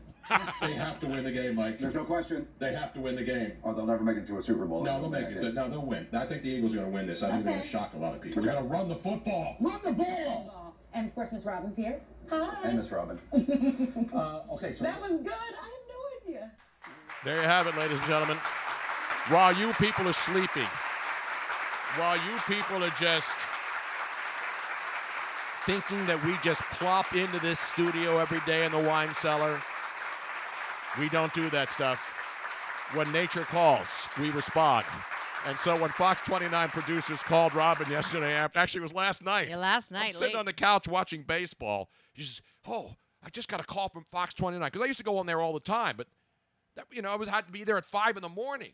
I can't get up that early anymore when we're doing all these shows and doing late nights and going out and doing football games and pregame shows." So Rob says, "What do you hear what they want to do?" And I said, "Go ahead, tell me." And then she says, "Yeah, they want you to do The Masked Singer because the show premieres again. The new season starts on Wednesday night on Fox. and they were thinking of who could we bring in to be one of the Masked Singers. Who Now- would be willing to do this kind of crazy now, thing? Eitan is on there all the time. Yeah. But I guess Eitan was at a golf course. But I don't know because Eitan's on there like 10 times a week. So I'm sure it would have been hard for them not to guess him. Yeah, well, I think that they chose you because you had not been on for a little while, that you are very well known in Philadelphia, and that you had some really great clues. You know, because Not Blues Clues, Robin. you have enough things that are different about you that should be able to give it away if somebody really thought about it. But the fact that you went falsetto, I don't think that they were able to get it. But I did. When listening back to it, I heard that during one of the... I know, you can hear my you voice. You could hear your voice I didn't know it clearly. because I'm standing. We're upstairs in a separate studio. They had us show up in the car and then pull into the parking garage where nobody's allowed in the parking garage. No. Usually you have to park on Market Street. They give you a placard. But that's in the front of the building, and there's right, windows and everybody right there. sees you because Yeah. you can see the studio from the front of the building. So they they didn't had want anybody to see me, just like they do on the real show. Yeah, they had to sneak you in, and then And to you had sneak me in. You had like a baseball cap on, and you Yes. were all covered up. And then they rushed you upstairs into a back room where right. they had the backdrop of the Masked Singer. And by the way, everything the else mask, they provided the mask. Miss Robin did the rest of the ensemble. So I had a black, now it's warm still. It's not, it's not freezing out. I had a black turtleneck on. Yep. Then Robin gets this red thing that she wore once, and I had the Captain Obvious. And then I had the medals from my Captain Obvious suit. Yeah, I pinned the Captain Obvious medals onto an old, that red cape kind of thing is actually part of a dress of mine. And then you had the black cape on underneath it so that you could put the hood up over your head. So that, because I knew that if they saw your bald head, that would be a giveaway as well. But I got to give myself credit. I normally think I suck when I do stuff. I suck as a singer. Yes. But I thought I pulled off the falsetto perfect. to the part where no one could figure out. And the best part is, a lot of the listeners and viewers, I got to give myself, we always talk about that's some white folk shit. How many people were guessing that I was were black. an African American? Quincy Harris, good guy, friend, African American. Gary Cobb, a brother. Yep. Merrill Reed's not a brother, but a No. good broadcaster. But almost, I think 75% of the guesses were that Bill you were, Anderson, yeah, that another you were somebody, brother. Yeah. All the brothers. The people thought, because I had the rhythm, I had the movement going. Yeah. Even though I had a mask on, I couldn't see crap out of that mask. No, you were trying to do the cue cards from one eye hole. So I said, I don't know all the words to these songs. I mean, I knew Tainted Love. It's pretty easy. But I said, But you were singing a Stacy's cappella. mom. Yeah, there was no music. You were singing a cappella, and you were getting mixed minus through your ears. Exactly. So you were hearing yourself back in delay, which is It very may look distracting. easy, but they guessed Mike Quick. Yeah, Mike Quick was one of the guesses. Yeah, everybody was guessing that you were a black dude. Which is something that we, before the webcams and everything became more popular, there are so many people prior to them realizing what you looked like. Most people out there, so many people were thinking that you were a black dude. Yeah, because I got You got the sisters rhythm. like me. You got rhythm, and you got that low, sexy voice. Except I had to go. Again, I was afraid because I can't sing, but I said I have to go falsetto. And the biggest problem that I had, A, I couldn't see, and B, I thought I was going to start laughing. Like I would screw up and start laughing because that was live. When you choked up, was that because you started laughing? No, because I started coughing. Oh, okay. Because remember, we had to come back every 10 minutes. So we did the first thing live at the top of 9 o'clock, and then 10 minutes later I came back and did another song, and then 10 minutes later I came back and did the third song, and then finally they brought me down. And then they had another masked singer from 9:30 to 10, and everybody who saw it, the great Kathy Orr, meteorologist Kathy Orr from Fox 29. She was so nervous. I know. She was more nervous. And she's on TV every night, and she was more nervous than I was. She was like, I can't believe I'm willing to do this. Oh, she had 3 different outfit changes. She was stressing. Mikey misses hair plugs. Thank God you didn't wear tight pants. There's no way they'd be mistaking you for a brother. I mean, come on, man. Come on. Can I win the Emmy and the Grammy all in one show for that? I think that should be submitted. I could put that on my resume now. Absolutely. When people say, what are the craziest things you've done? That was fun. I like doing fun stuff like that. A lot of people, in my industry, that's beneath me. You're going to have me go up there and do a stupid Masked Singer thing? Come on, man. People are so goofy, like what they think is beneath them. If you don't enjoy your life every day and you don't cherish silly stuff like that, they call me. I didn't go in there and say, hey, guys, by the way, I got a great idea. Why don't I come in and be the Masked Singer? Well, and here's the other thing that's really funny is that they ask you all the time to come in for different things to promote and do sports segments. And you've said after a while, you're like, you know what? It's not that you're too good, but you're just not willing to get up that early normally. But for this, you were willing to get up that early. Well, yeah, I love those guys. It's not that far. Although this morning, when we used to live at Dockside on the Delaware River, it was 5 minutes away. We'd just go up Delaware Avenue and turn on Market and be right there at 4th and Market. Now we had to come from South Philly, and then it's trash day. So like every block between school buses, because we had to be there by 8:30 in the morning, and between school buses and trash trucks, I'm thinking, we're not going to get there in time. Yeah. So we did, and it was a lot of fun. So that was fun hanging out this morning. Tainted Love, though, that was in my wheelhouse, though.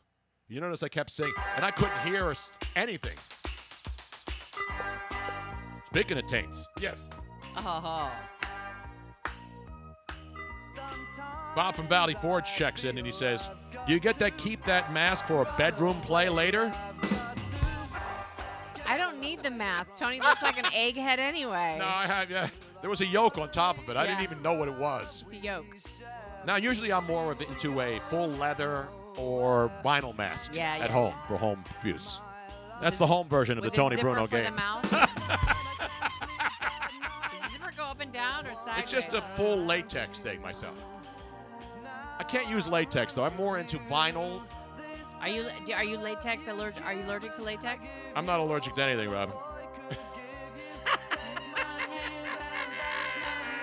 Oh, tainted love. I even gave some sports commentary at the end. Where are you getting that kind of Masked Singer / Thursday Night Football 10-second analysis? I think we can guarantee that it ain't nowhere else, meow. I noticed Vivid Video isn't knocking down your door. They actually did. I don't want to give away trade secrets, but you know that I have appeared in several adult films, Robin. See, you say that, and yet I've never seen evidence of this. I mean, I know that you... I have more evidence of this than there is of collusion with Russia, all right? There's more hard evidence. Home videos do not count, Tony. Not home videos. Now, I wasn't a performer. Let me just make the... But I was in a crowd scene in several movies that were shot in Los Angeles. Oh, yes. But I would love to find, because I know that you have been. And I know that your house in Venice was used for various. It was used for MTV. It was used for CSI Miami. Right.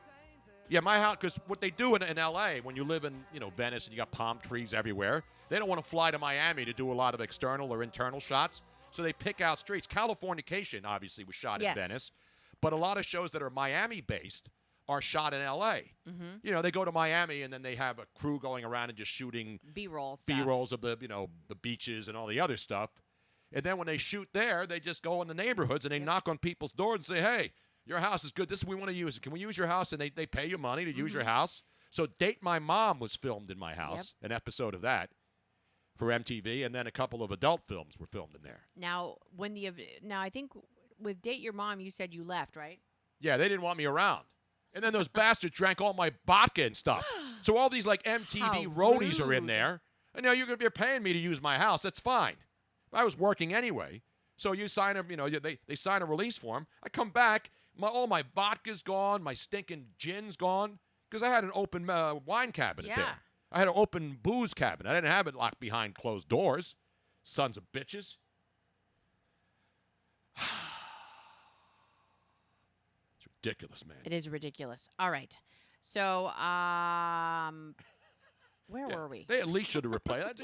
They could have gone to the Costco right down the street from where we lived. I know. And replaced and there you can buy alcohol everywhere. Exactly right. Well, one more song, one of my favorites. And people will recognize this. And this is National One-Hit Wonder Day. So yes. this is why we are celebrating all these one-hit wonders. This is a song.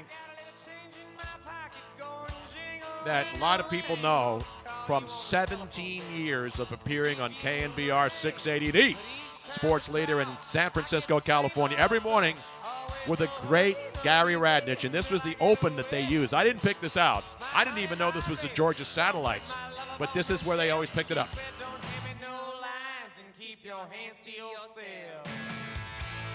And then Gary would come in, and now America's number one. And they would play the Georgia Satellites as my walk-up music. For 17 years, Robin, you remember this. Whenever you heard that sound at 11 a.m. Pacific time,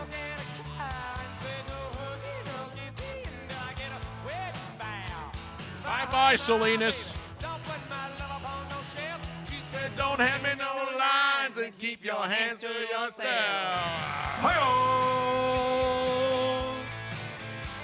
I think, yeah, this is Joe Biden's walk-up song now.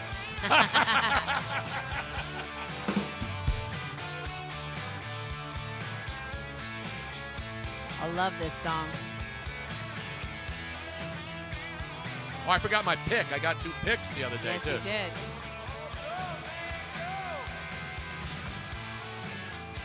The Georgia Satellites, they lost them in space, and they couldn't find them ever since. And they didn't do anything else. I mean, No, they had a couple of albums, but this not- was their yeah. breakout song. That's why, see, this is why it's called One Hit Wonder Wednesday. We should make this a regular routine. We should. A what up? There's so many. There's way too What many up? to play today. Say, what up? One Hit Wonder Wednesday, yo. Bert and Gus, Wipe Out by the Safaris. Oh, yeah. And then this one, which I love, too, and we play it. You know, it's funny. A lot of these songs we already play on this show. Yeah. But this is one of the all-timers, Rob. Sending one out to all my French ladies out there and all you French tickler users. Robbie Neville, Robin, you remember him? Yep. Is he one of the Neville brothers? No, this is a white dude, British dude.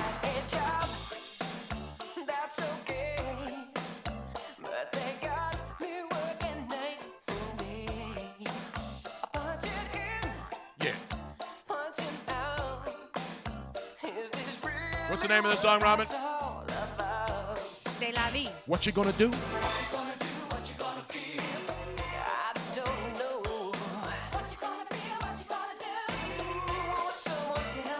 Oh, Robin, I need my sticks over there.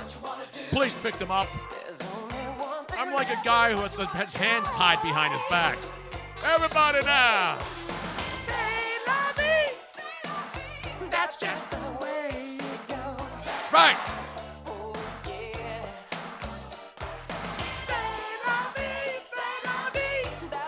Oh, he's an American dude.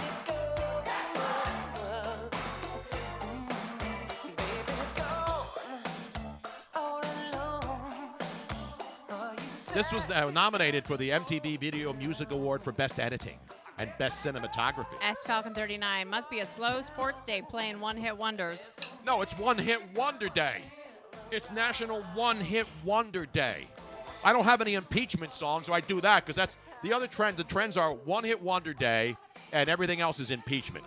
Sorry, we don't do impeachment on the show. Although I can go for a nice impeach schnapps drink today. You know when you put the little peach schnapps in? Oh, crank it one more time, Rob.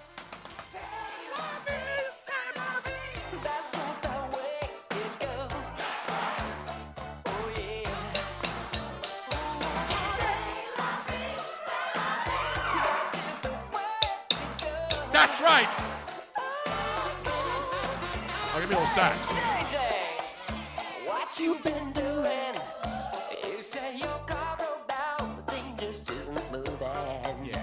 Say today, don't you know? When you're down, there's just one way to go. Let's sing it. That's just the way it goes. That's right. Tony Bruno, when you were on Fox 29 this morning and they couldn't figure, they thought maybe you were a woman. Yeah. And and you said that no pronouns. No gender pronouns. No gender specific. pronouns. They did today. Speaking of gender neutral, that Mattel has now released a doll for everyone, gender-neutral dolls. Did you read about that? Yes, I did, Robin. God So, bless him. well, I mean, I think that this is good. They had the Barbie that's in a wheelchair. They had a couple of different. So I think that this is good. Yeah, that's You fine. know, I don't care what they do. First of all, when I was playing with Barbie dolls as a kid, there was just a smooth spot down there. Now it's new. They were gender neutral from Jump Street.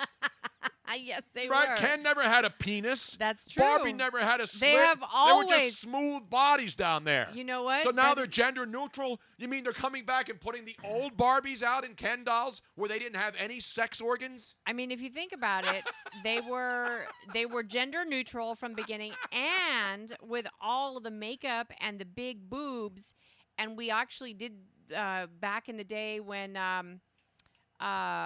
what's the transvestite called, the very famous one that has the show on RuPaul actually, when he was in full drag because of his height and the fake boobs that he put on, he was in proportion to an actual Barbie doll. Yes. So Barbies were gender neutral transvestites from day one. Exactly. Just how many of you who are older and have kids that had Barbie dolls back in the 70s and 80s never looked at when the kids were changing the dolls that they didn't have any penises, they didn't have any punanis. Barbie didn't even have boobs. Right? Barbie didn't have boobs. Yes, she did. No, she had didn't. humongous boobs. They were big and pointy and way like if they were RuPaul in drag.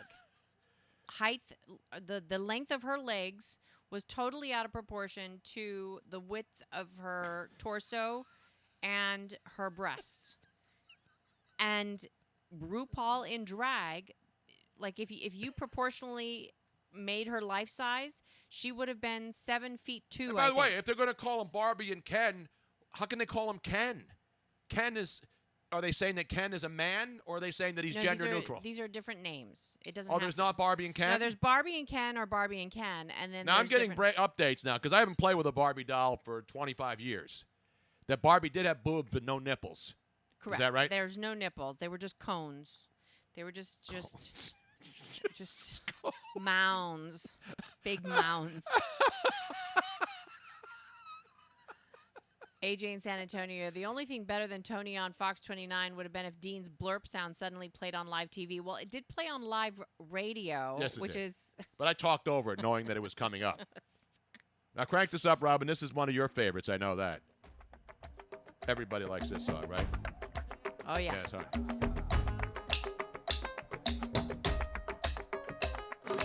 God, I got so tired of this.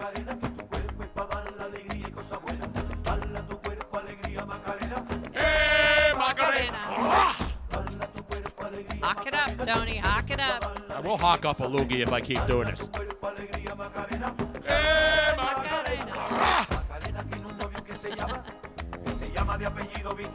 This is one of those one-hit wonder songs that was just played so much that you got sick of it. In fact, at my son Chris's wedding, the DJ who did his wedding, you know what he called himself? What? No Macarena. No Macarena. That's what he sold. He sold himself as a DJ who refused to play Macarena at weddings. That's awesome. And this is when Macarena was a hit. Huge. He just said, I'm not playing that damn song at any weddings. Screw you guys. Well, I can imagine being a DJ and being so freaking tired of hearing it, because not only are you hearing it on the radio everywhere, but then it's being requested all the time. After a while, you're like, no more Macarena! Exactly. No Bruno air maracas or on the Macarena? No, I usually just play with Major League maracas when I get them because we're talking baseball. The postseason's coming. No. Here's another one of those songs It's that Miss people got Robin's tired job of. to shake the Macarenas.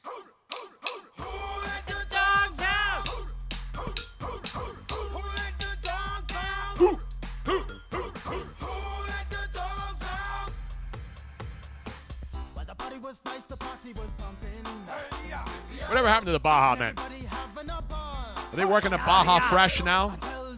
Or Baja Cantina down there in Venice? It's Marina Del Rey on the beach block. Yo.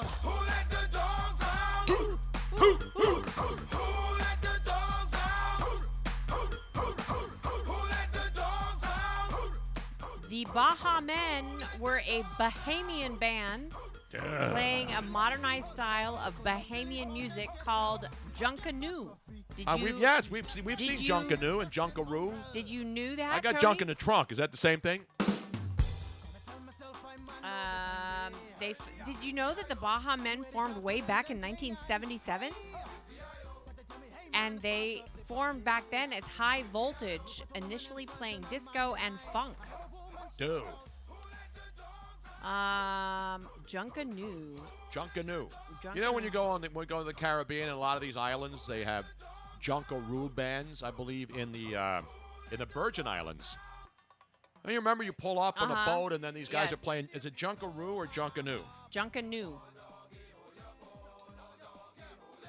That's Junkanoo is Bahamian style music.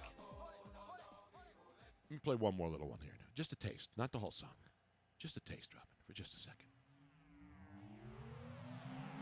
I know this is one of your favorites.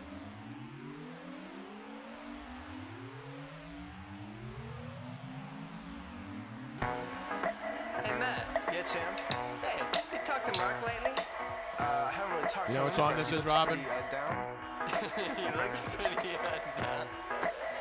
Yeah, well, maybe we should cheer him up then. I do, Tony. Suppose we should do. Steal My Sunshine, right? Does he like butter Yeah. I was lying on the grass of Sunday morning of last week, indulging in my self-defeat.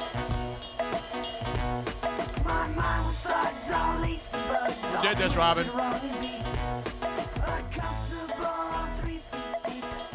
There was a one name. Len. Len. But it was a group. I don't know who Len was. Not Len Weiner. Not Lenny Bias, the late great Lenny Bias. And not Lenny's, one of the great In Clearwater Beach, Clearwater Beach, Florida breakfast diners. If you steal my sunshine. Just one more, Robin. Just one more. Oh my God! It's stinking one-hit wonder Wednesday, yo. We have so many other things to talk No, about. we don't. I gave you baseball. I gave you football. Oh, but this one's fun. 1, 2, 3, 4, 5. Everybody in the car, so come on, let's ride. Not Lenny to the Dykstra. Liquor store around the corner. The boys say they want some gin and juice, but I really don't wanna be a buzz like I had last week. I must stay deep, cause talk is cheap. I like Angela, Pamela, Sandra, and Rita. And as I continue, you know they're getting sweeter. So what can I do? I really bag you, my lord. To Meanwhile. me, learning is just like a sport. Anything fly, it's all good. Let me jump in, please say in the A little bit of who? A little bit of Monica in That's my what Bill Clinton said. A little bit of Erica by my side. A little bit of Rita's what I need. A little bit of Tina's what I see. A little bit of Sandra in the sun. A little bit of Mary all night long. A little bit of Jessica, here I am. A little bit of you makes me your man. All those songs had to have that.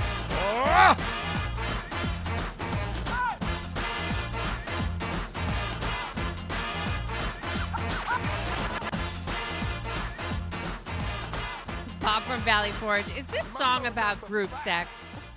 No, it's about two chicks at the same time. Put your hands on the ground. Take one step left and one step All right, enough of that. right. Enough of Lou Bega. B-E-G-A if you're scoring at home. You know what I'm saying? Maybe just one more taste. Oh God! Just one. Just one more. Tony, There's so many of them. Just take a We're breather not playing for the a whole second. song. We're just giving you like a little snippet. Just a taste. Zip it so we can play another snippet. Come on, Robin.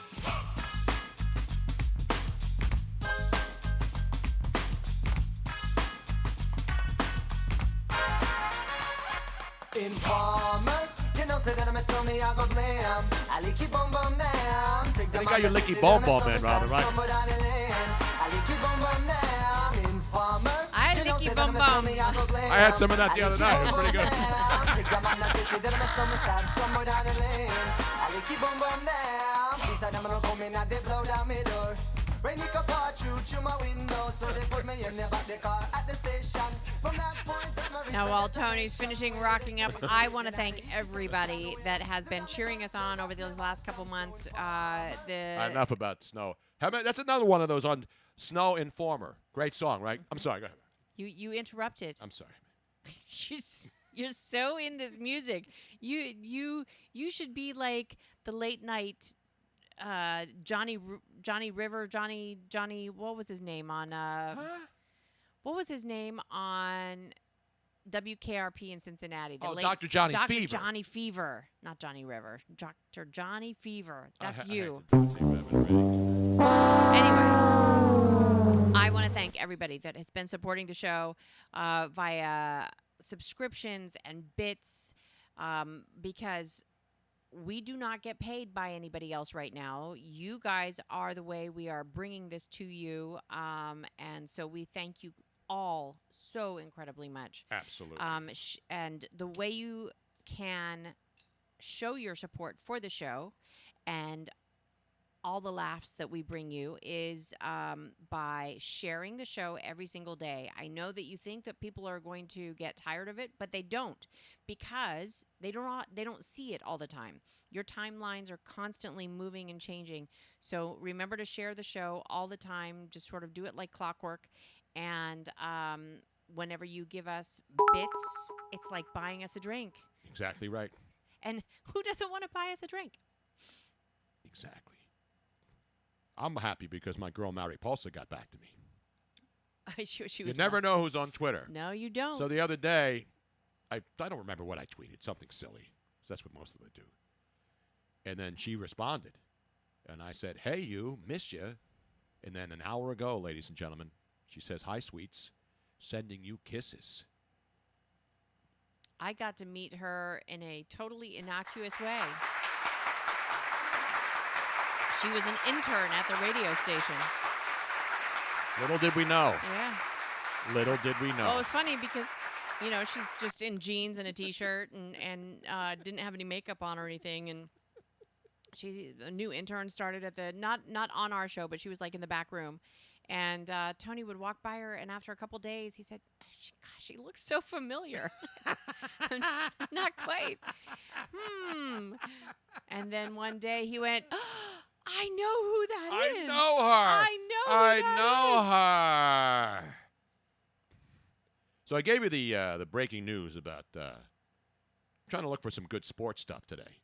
Isn't there really not much going on, Robin? I mean, we got football talk, baseball. Yes. Mentioned the Washington Nationals. The Phillies are done. I'm just curious about how many people will be going to the final 3 games this weekend. They're playing the Miami Marlins. It's the last 3. Everybody's going in there disappointed. But I have an interesting story. I got to get my buddy on the line. Should have got him earlier. A friend of mine, actually one of my former bosses. His name is Howard Katz. Uh-huh. Howard Katz used to run ESPN. Right. Then he was hired away, same company, ABC, Disney. They hired him to be the head of ABC. And he ran ABC for a while. And now, after he got out of that business, he has now become the NFL's scheduling czar. And I've had him on the show many, many times. Great friend, great guy. So what he does is he makes up the NFL schedule every year. And it's an unbelievable process. And what he has to do for each city is figure out, because Major League Baseball schedule comes out first. Right. So when the NFL starts putting its schedule together for the upcoming season for the teams, they already know when the baseball teams in the particular cities where the franchises share an arena or stadium, and they don't in Philadelphia, obviously, but where there are, for example, Kansas City has the baseball stadium right next to the football stadium. Same thing in Pittsburgh, here in Philly, 2 massive buildings. The last time the Phillies and the Philadelphia Eagles played on the same Sunday was in October. It was actually October 2nd of 2011. That's the last time both teams playing in that sports complex, not too far from where we're doing the show. There were 69,144 people at the Link. Now, they didn't start the games at the exact same time. In fact, the Eagles game was later in the day. The Phillies game earlier in the day, 46,525. So you're talking about over 100,000 people, and that's the scheduling nightmare, and that's people getting out of the parking lots, and you know how crazy it is down there when you have multiple events. But there has not been a Sunday since 2011 where both the Eagles and the Phillies were playing on the same day in the same complex. And so what happens is Howard Katz has to sit down. Look up NFL, Robin. He's got to be in there. I don't know if I have his phone number in my book. So this year, for the first time in a while, Howard Katz, knowing that the Phillies had made all these moves in the offseason, signing, obviously Bryce Harper and making deals for Gene Segura and obviously the great catcher, JT Realmuto and Robertson. So the Phillies signed a lot of players. And the thought was, well, this year, the Phillies are probably going to be playing in October. So what Howard Katz did when he made out the schedule is he cleared out October games thinking that the Phillies and the Eagles would both be playing because you don't want to have stadium conflicts. Exactly. So what he did, figuring that the Phillies might make the playoffs because he hasn't been putting them in that way for the last 8 years. But this year he says, okay, Phillies and Eagles, we can't have that kind of a mess up, both teams playing in the same parking lot. So what he did, the Eagles will be playing 3 straight road games after they play the Jets. So they're playing in Green Bay tomorrow night. Then they come back the following Sunday, October 6th, and play the Jets here. Then they go on the road for 3 consecutive weeks. Those are the 3 consecutive weeks that Howard Katz blocked out thinking the Phillies were going to be playing. Because it's when you make the schedule out, you're doing it back, in March. Exactly. February or March. So, in other words, week 6, instead of being at home, the Eagles are going to be playing at Minnesota against the Vikings. Week 7, they're going to go to Dallas. And then the 3rd consecutive week, week 8, they will be in Buffalo. So those are 3 tough games. They were going to play those teams anyway. The question is, what dates and when would they play them? Because, we already know who the Eagles are going to play the next season based on how they finish. Right. You just don't know whether they're home games or away games.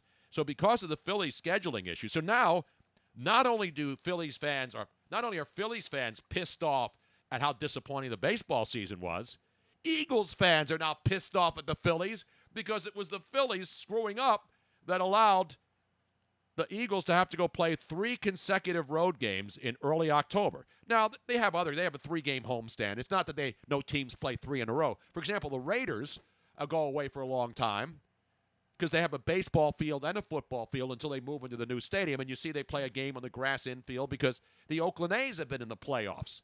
So that's why they actually changed the Coliseum in Oakland to baseball only, and they don't make it a football field until the baseball season is over. And then they cover it up with grass, and they cover up the pitching mound, and they get that stupid dirt off the field when you're trying to play football and you go from grass to dirt on the same surface. There is only one other person who might have more of an influence on the NFL scheduling than Howard Katz. Do you know who that might be? Who? Apparently, Ed Sheeran. Ed Sheeran? Yes. Because of Ed Sheeran's concert schedules, the day before, I have it on the screen right now. But he has nothing to do with the Eagles' 3 games. No, but look, I'm not talking Eagles. I'm talking NFL schedule itself. But this is tweeted out by Adam Schefter. Outside of NFL scheduling mavens Howard Katz and Michael North, here's the man that might have most influenced the NFL schedule. And look at week 1 through week 10 where he is playing. So it's on the screen, Tony. Can you see it? Yeah, I'm looking at it over here because I can't see that from far away. Okay. By the way, that guy's got bad hair, man. Yes, he does have bad hair. I mean, I'm not one to talk about people's appearances or hair. Why would anyone purposely want their hair to look like that? Who says to him, hey, Ed, I know you're an Irish guy. He's from Ireland, isn't he? Yes. No, he's from the UK. He's from Halifax in the UK. But that's pretty funny. So Ed Sheeran, who's he messing up, though? Well, if you look at his schedule, as you see. I can't see it. It's too far away. Oh, okay. So Ford Field, obviously, week 1. So he messed up the Lions. He messed up the Patriots in week 2, but it doesn't matter. The Patriots play a high school schedule. And then week 3, the Giants and Jets, and then the Titans week 5, week 6, Arrowhead, week 7, U.S. Bank Stadium, week 8, Cowboys, week 10. But it's only one Sunday. It's easy to do the scheduling around one schedule. It's not like, by the way, if the NFL has its schedule set, Ed Sheeran, I don't care who it is. I don't care if the Pope decides he wants to come to your stadium. They're not going to change the schedule to allow a concert to overtake an NFL game. Because the difference is an NFL game has television revenue. Ed Sheeran's huge. He'll fill the stadiums. But guess what? His concerts aren't televised live. So there's no way the Dallas Cowboys are giving up a home game for Ed stinking I don't Sheeran. know how do you do that? Like if a concert's already scheduled, they're not going to reschedule a concert. No, I'm saying that this was obviously done in advance also. Yeah. I'm saying that if Ed Sheeran hadn't announced his tour, so they look at that too. They look at the availability because obviously Jerry's big building down there in Texas is used for a lot of things, not just for the Cowboys. Yes. The Cowboys only play 8 games in there and then a couple of preseason games. And S Falcon 39, I agree. He does look like Danny Partridge. And a Dean. Hey, Bruno, I thought you knew sports. When are the Super Bowl champions? You play the toughest schedule in football the next year. Yeah, look who the Patriots. Yeah, except for the games in their own division where it's basically like Alabama playing the Citadel every week. When you play, and now luckily they have the Buffalo Bills at least this year, who may give them a little bit of a hard time. Nobody plays in a weaker division and has. And I'm not taking anything away from Brady. This isn't I hate the Patriots, I hate Tom Brady, I hate Robert Kraft. This is about, you got the Jets who are a shit show. You got the worst team in football, and everybody knows it, including the people in Miami. The Dolphins and the Jets are Jetsam and Flotsam. That's what they should be called. I saw that. I did it earlier, Robin, and nobody cares about Cody Kessler. He's a guy that the Eagles tried to use in preseason and got hurt and had to throw him the hell out of here. Are you paying attention to the show? Apparently, I was on the phone at that time. It's not a big deal. I jokingly said Cody Kessler earlier, what will happen is later in the year, he sucked with the Eagles. He sucked everywhere else he's been. And then when the Patriots have the division clinched by week 10, they'll run Cody Kessler out there to give Tom Brady a break. Jeepers. Stinking, don't give me the Patriots schedule.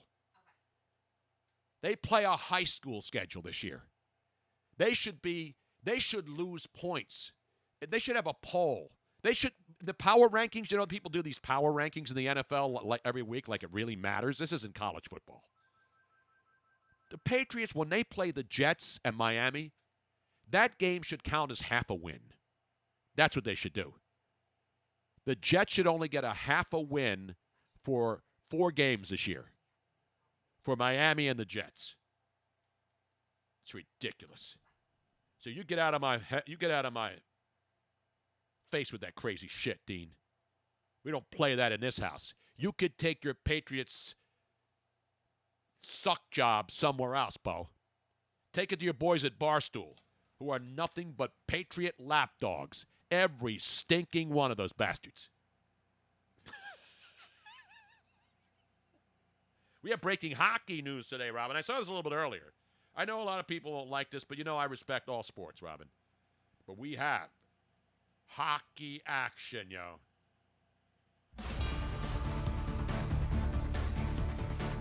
Is this a real story, ladies and gentlemen? I'll get to that one in a second. I know they're going to play the Eagles. And when are the New England Patriots going to play the Philadelphia Eagles, Robin? You got the schedule right there.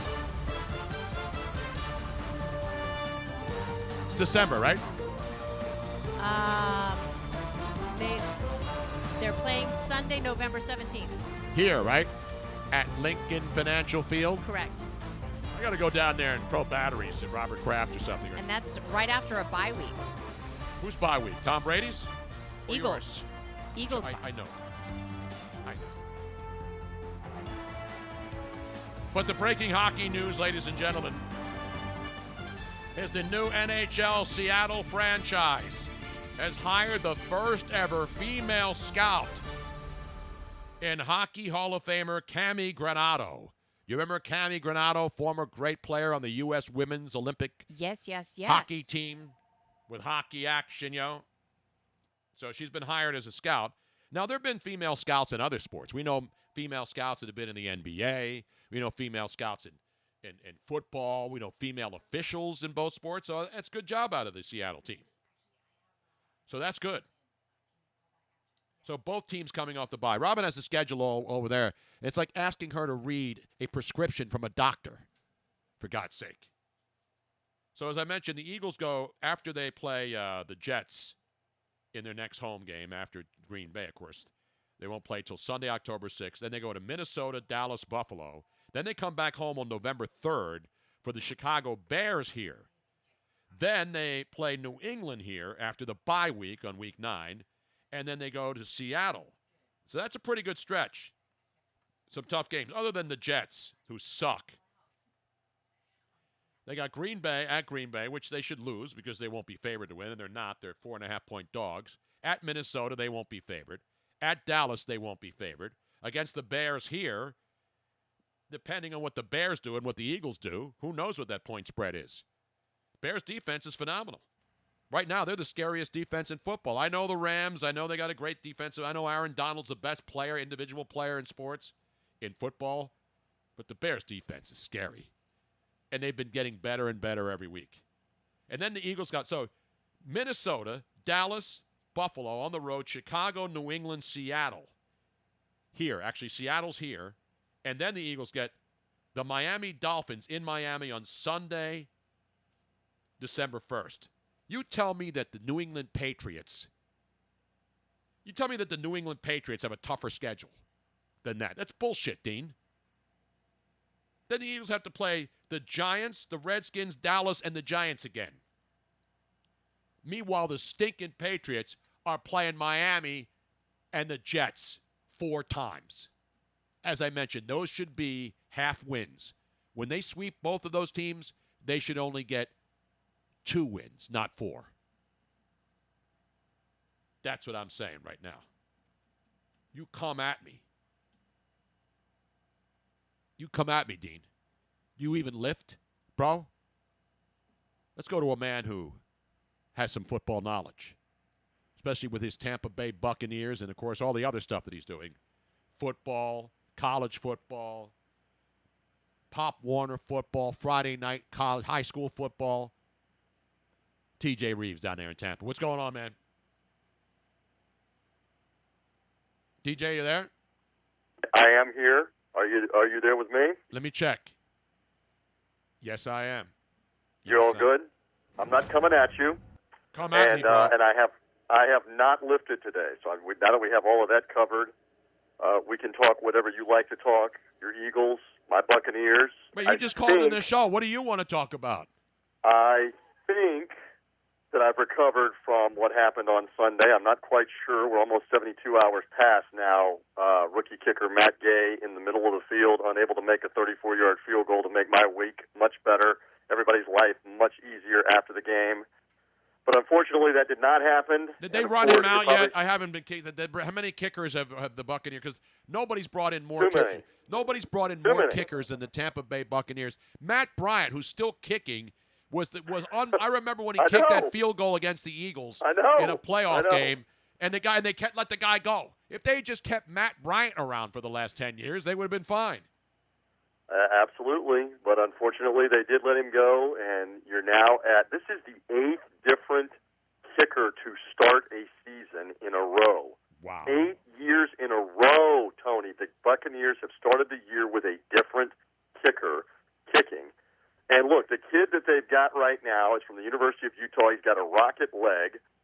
But you saw on Sunday that it's the same thing that they have experienced, especially early with a new kicker, that they struggle early, and can they overcome it? And that's now the challenge for this young man as the Bucs get ready to go play 2 on the road at the Rams and at the Saints.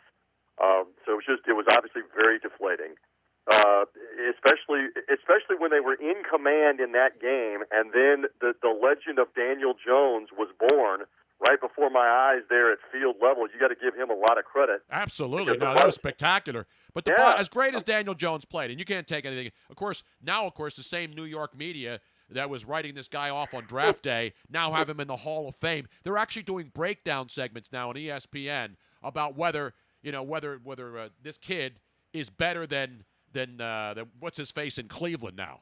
Oh, he's already Baker better. Mayfield, He's already better than Baker Mayfield. After one Well, and game. I was around a lot of that New York media prior to the game, and I don't want to say that all of them had their stories written or ready to tell, but most of them had their stories written or ready to tell about the comparisons to Dave Brown, the former Duke quarterback, some of the greatness of Kent Graham or Danny Cannell and some of the other quarterbacks the Giants have had. Yeah, but those guys never came in with the kind of ridicule from draft day and then won out. No Giant quarterback in their recorded history. Not Phil Simms, not Todd Blackledge, not Eli Manning, not anybody in Giants history has been able to do in one game. And oh, by the way, they're playing in Tampa, which supposedly has a good defense and has been known for defense. And the first half, they put it on them defensively.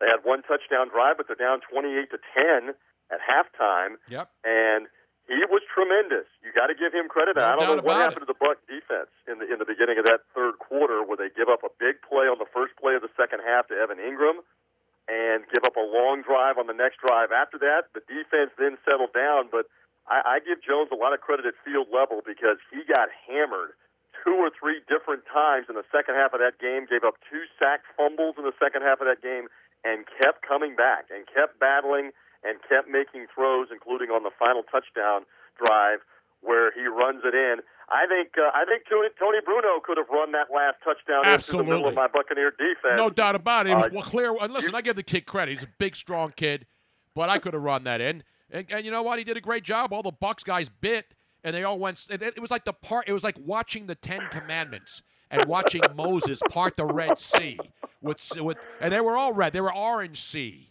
Because they had the orange and they had the brown pants on and the orange and the red and the pirate ship and all that other crap.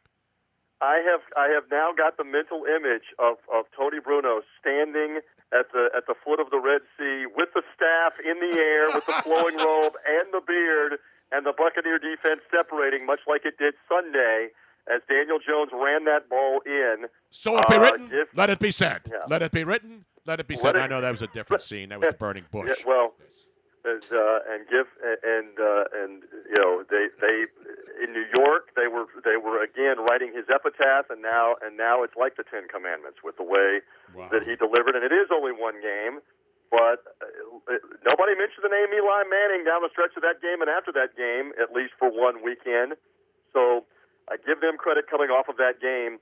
And now we'll see how the Bucs recover. And good, the Buccaneers go out to Los Angeles to play those Rams that you just made mention of, who are 3-0 off the win over Baker Mayfield and Cleveland. So this will be a tall challenge to see what the Bucs are made of. But I have they're 9.5-point dogs. They're the biggest, well, other than the Patriots game. I mean, who's the other? The Dolphins. The Dolphins. Yeah, the Dolphins are what 14. The Dolphins are only 14.5 this week. What happened?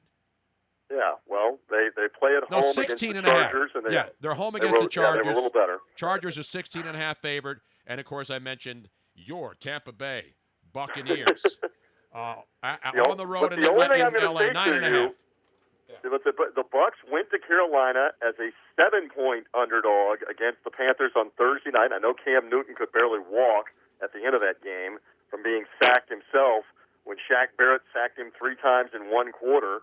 But you got to give the Bucs a lot of credit for going and winning a game that most people thought they were going to lose. Everybody picked them to lose on that Thursday night. So there's definitely I picked them. I called that win, Mister. That's why I'm perfect. You had it. I'm perfect on Thursday nights. I'm 4-0. I had that Tampa Bay. You are not only Mr. Monday night, but you're now Mr. Thursday night as well. TJ. You're Mr. Sunday night. He Monday he screwed the pooch. No, I'm 3-1 on Mondays. Mr. Monday night has lost a little of his shine. Yes. But Mr. Thursday night has now risen to the mountaintop, where he will be receiving a couple of tablets tomorrow when we go to Screwballs and Staff in Hand. The beard that you have, the flowing robe. Exactly. Mr. Thursday night has spoken. Yes, and you're because thinking it's Eagles and Packers. Yeah. And you're thinking of the line, "Let my people go." Exactly. For that one, yes. Or let that defense part, or something like that. No, seriously, I know about that, but you know, the Tampa Bay, any of the Martin, is Martin or the Grammatica brothers around? Martin does the Spanish radio for the Buccaneer games. He's the analyst, and I saw him Sunday night, and he had the horrified look Sunday night of, I don't know how to explain this, when every game it seems like we have a kick where the kicker doesn't make it with a different kicker. This team has had 6 different kickers the last 3 seasons, and the one common denominator is they keep missing clutch kicks. After like the second or the third guy, they have something down here that the Cubans refer to as the fufugatu. The fufugatu as in a curse, as in voodoo. Is it the fufugatu curse here at this point with the I like that, the fufugatu. I don't know. Maybe the fufugatu has gotten to it down here in Tampa Bay. But Martin, I saw him Sunday night, and he said, I wish I had an explanation. He said, because this kid has got tremendous confidence, a rocket leg, and you're in the middle of the field, and you have to just bury that from 34 yards out. Bruno would have buried it. Unfortunately, Matt Gay did not bury it there on Thursday night, but maybe it will be better against Rams. The only thing I'm saying back to this point is nobody is giving the Bucs a chance going out to La La Land, Tinseltown, your town, Hollywood. Now, in my town, I lived out there for 11. Rams. Listen, I loved it in L.A. I'm not from L.A. I lived there. I loved it. 11 years. I know. But this is Philly's my town, man. Come on. You're all encompassing. That's like your pseudo town out there as well. Those people know a God when they see one and when they're around one. All I'm saying is the parts in which you used to roam, in which you used to rule in Southern California, there's nobody giving any respect to Bruce Arians' Buccaneers, Jameis Winston's Buccaneers, Mike Evans, Ndamukong Suh coming back to play his old team, gets a chance to sack Jared Goff coming this week. So maybe it is Bruce the perfect Arians, spot. my buddy Bruce Arians. I still have that vision of Bruce Arians looking at the kick, thinking that it's going to go, saying, "Oh, this is good. He's going to make this." And then he buckles over. Yes. It wasn't just him. I'm about 30 feet to the right of him doing the same thing. I'm like, we're going to have a happy post-game show. We're going to interview everybody, and they're going to be in a great mood, and that's wide to the right. Are you kidding me?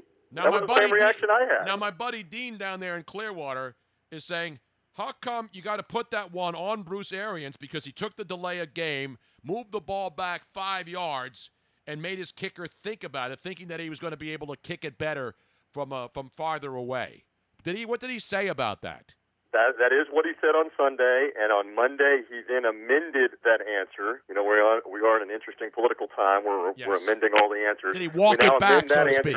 Walk it back is what they say now. Right, walk it back. He's now saying on Monday that there was some confusion about what the decision was. Are we going to run a play or not? Are we going to take the timeout or not? Well, they absolutely weren't going to take the final timeout with the clock stopped because they wanted to move the ball to the middle of the field. It was on the right hash. They wanted it dead in the middle. And so they took the delay of game.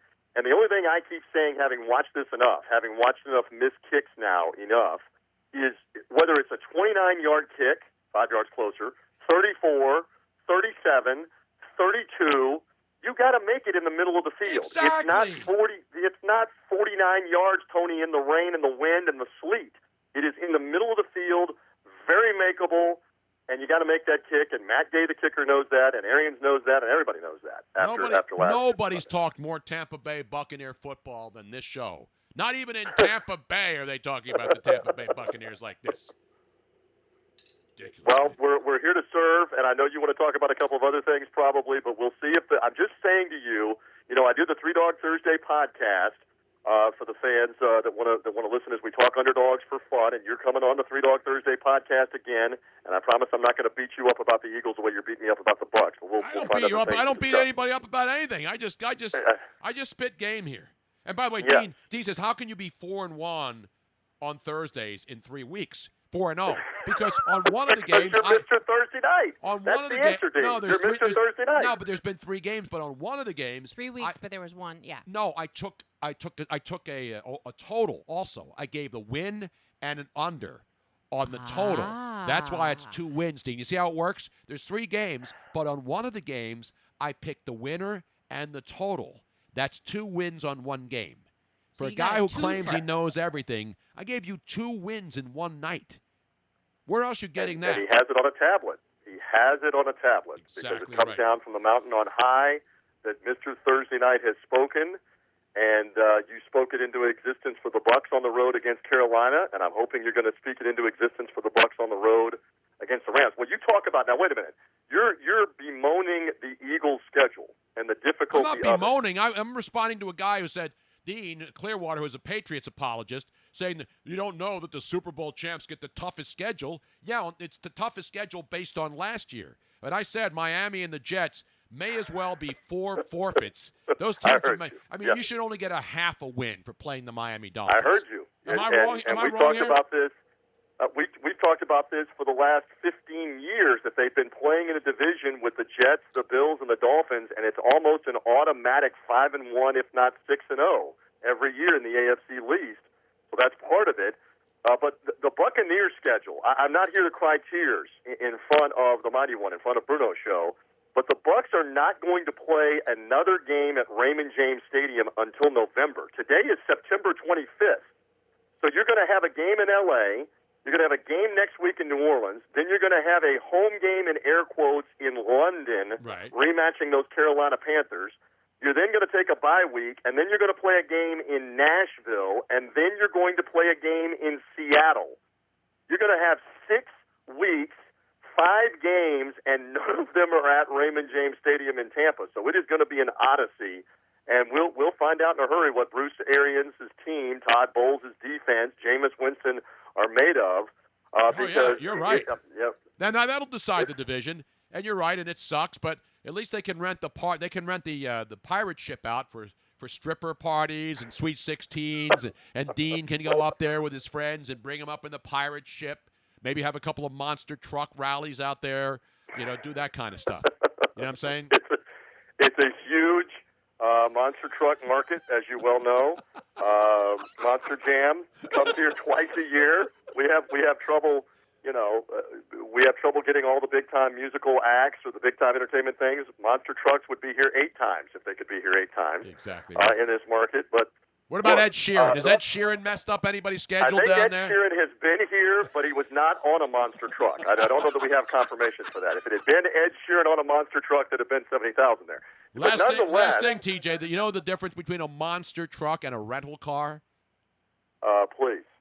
There are some places you wouldn't take a monster truck. You know what I'm saying? And on that note, my friend, let me give you one of those. I got to give myself one. That's a pretty good joke. You got it. That is pretty good. There's certain places you wouldn't take a monster truck. I think you need to work on your delivery. Yes. The delivery, not unlike Matt Gay with the game-winning field goal, left a little to be desired, but it still works. It does work. So, in any event, we'll see how. And the NFL is crazy, where things reverse. Wasn't everybody saying last week that the Saints were going to lose all the games without Drew Brees? And they go to not everybody Seattle. said that. Nobody said that. Wait a minute. Were you Mr. Sunday Afternoon in Seattle now, too? I didn't take that game, but I knew Teddy Bridgewater, Kamara, they have weapons. And Teddy Bridgewater, I saw the stat. He had not played in won an NFL game in over 1,059 or something like that. That's how long it's been. 3 years. Yeah, since he was in it, playing quarterback and won a game. That's incredible, man. I'm happy for the kid. But all I'm obviously saying is everybody, besides Mr. Thursday Night, had written them off. And it said out of 6 games they might be like 2-4 or 1-5, and they won the first one. And now a week later, everybody's talking about, they're going to be fine. They're going to be fine. He's going to get them 4 or 5 wins. Drew Brees will show up. They got the Cowboys Sunday night, no problem. So it's the NFL. It changes from week to week, especially early on in the year where you're trying to figure this stuff out. We talked 3 weeks ago. You came on with me on the 3 Dog Thursday podcast, and we talked about the Cleveland Browns and all the hype. And they've now blown 2 games at home. One of them they got blown out in. You really wonder in the next 2 or 3 weeks, if they lose a couple more times, is this thing going to implode when everybody had them as their darling and had them as a dark horse AFC pick to play the Patriots in the AFC Championship game? Are they going to rebound? I mean, that Sunday night was disappointing to say the least for them. So who knows what's going to happen here with Cleveland? But that's why we tune in. That's why we watch. And that's why Dallas. That's why we go. And that's why Dallas now at home, in New Orleans, is a slight favorite. They're only 3-point favorites. And if New Orleans gets blown out by the Cowboys, I believe you can say that without Drew Brees, You know, they have a lot of weapons, but their defense, I don't think, is great. But anyway, we'll talk about it. Dallas is going to win that game. They're going to win that game in New Orleans. I'm not jumping on the Saints bandwagon immediately just because they won a game in Seattle. But I hope they beat the Cowboys. Listen, I'd love to see that. Because the Cowboys win this game. This is one of those tough games on the Dallas schedule that you say, okay, they got to go into the road and play New Orleans. So this was one of those games when people are doing their fictional, all right, which games are they going to win? Where is there a loss? A lot of people had this probably as a toss-up game. And now, to me, with Dallas playing the way they are, even though they didn't look great in the first half against Washington, you know, they find a way to win. They got a lot of weapons. So, to me, that's going to be one of the interesting games, and it's going to be the Sunday night game. TJ, I got to run, man, but thanks for popping on. Always good to be with the Tony Bruno. Thank you for having me. Whenever you need me, put the bat signal up. I come your way. Thank you, my friend. Just look for the pirate ship, and you'll see me up there, or go to Dale Mabry. I'm either in 2001 or, of course, with my 6-foot ruler inside the famous, world-famous Mons Venus, as you well know. I love him. I don't know if I love him yet. I like him. I don't know what it is about his voice. I really like his voice. I like him. I don't love him yet.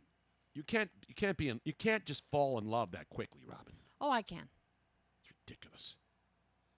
And right now I'm going to love some Excedrin because Yeah, I don't is your know- head blowing up? Oh, my head is just like blowing up. I don't know what happened. It probably was me singing falsetto this morning. It might have been it. What else we got going on?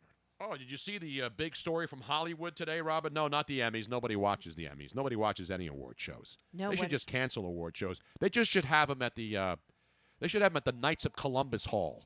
So just the celebrities show up, slap each other's backs, lick each other's asses, suck each other's dongs, and then go home and call it a night. You see what they're making, Robin? You see what they're making? Tony, we have somebody else from the Tampa area that would like to respond to maybe some of the rippage that you were giving Is him. it the man who owns Mons Venus? I don't Is it Bobby the Chief Taylor down there doing the Tampa Bay Lightning action? No, don't think so. I think somebody a little bit more closer to home. Before we do that, I must get this very important Hollywood update Okay, in. Hollywood update. He can stay on the damn line. Ladies and gentlemen, just when you thought the dinosaurs were still extinct, they're coming back again. What's happening? Jurassic World. Again? Part 25? 3. Aren't they tired of it yet? No, because people still go see them and they have a lot of CGI. But not only will there be a Jurassic World 3, Robin. Guess who will be in the Jurassic World Park /3? Chris Pratt's going to be in it. Well, he should because he can talk to them. Bryce Dallas Howard, whoever he is. But I hope Jeff Goldblum's going to be back. Ladies and gentlemen, you asked Laura Dern, I Sam don't really Neill, and Jeff Goldblum Well, will good. be back from the. They're the originals, Robin. They are. They're the originals. Laura Dern, Sam Neill, and Jeff Goldblum will be in the reboot of Jurassic Park, Jurassic World 3, Electric Boogaloo. Jeff Goldblum had the best line in the original movie when I think we're going to need a bigger boat. Oh, no, that was a different that was a different. But no, he's in the car and the T-Rex is chasing them, and he's like, "Objects are larger, or objects are closer than they appear. Objects are closer than they appear." By the way, I have to give myself a bump, Robin. Uh-huh. Because I said Bryce Dallas Howard, whoever that is. Yeah. And I was joking. That's the chick, the redhead, who's been in the movies with Chris Pratt. And that's Oh, Ron Howard's daughter. Oh, seriously? Yes. I like her a lot. So I got to give myself one of those. I I do like not- her too. She's Yeah. she's really cute. Yes. She's a good actress. She does a good job. Yes, she does. Now, back to the. Of course, it's got to be so-called- Jurassic World because Jurassic Park was gone. Remember? Right. And then they brought the animals to the island and then made Jurassic and World. you knew that it was going to continue because at the very end of the movie, you see a couple of the dinosaurs escaping and going Of and course. flying or swimming over to the mainland. So They're coming. They're coming for They're us. back. All right, but now. I think at the end, the dinosaur says, "I'll be back." Well, that's a dinosaur too. I mean, really, let's get real. I like that Bryce chick. I do too. She's not in a lot of other stuff too. Now. Why? Meanwhile, let's go to someone who's a dinosaur as well. He walks like a dinosaur because he's had major knee surgery action. Now he walks like a pterodactyl who can't run. I believe it is Dean in Clearwater, is it not? What's up, brother? You mentioned the Mons Venus. Tampa and strip clubs are mentioned more often than the Empire State Building in New York and San Francisco and the Golden Gate Bridge. What's wrong with that? That's iconic. It's ionic, as the former mayor of Boston would say. And my name is not Joe Redner, the owner of the Mons Venus. I love Joe Redner. Everybody does. I remember that whole controversy when I was on the air down there in Tampa on 620 WDAE when it was right before. The 6-foot ruler rule.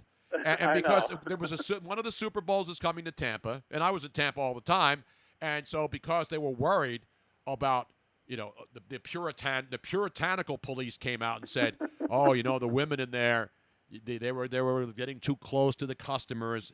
And remember, they're all nude in there, right? They're all nude, so they don't serve alcohol. Which one of the ones is the one that doesn't serve alcohol? Is it Mons or is it 2001? So, in other words, you can't have alcohol and nudity in the same place. You can't be all nude. Like most all nude establishments do not have alcohol licenses. So they have like mixers and you bring in your own stuff.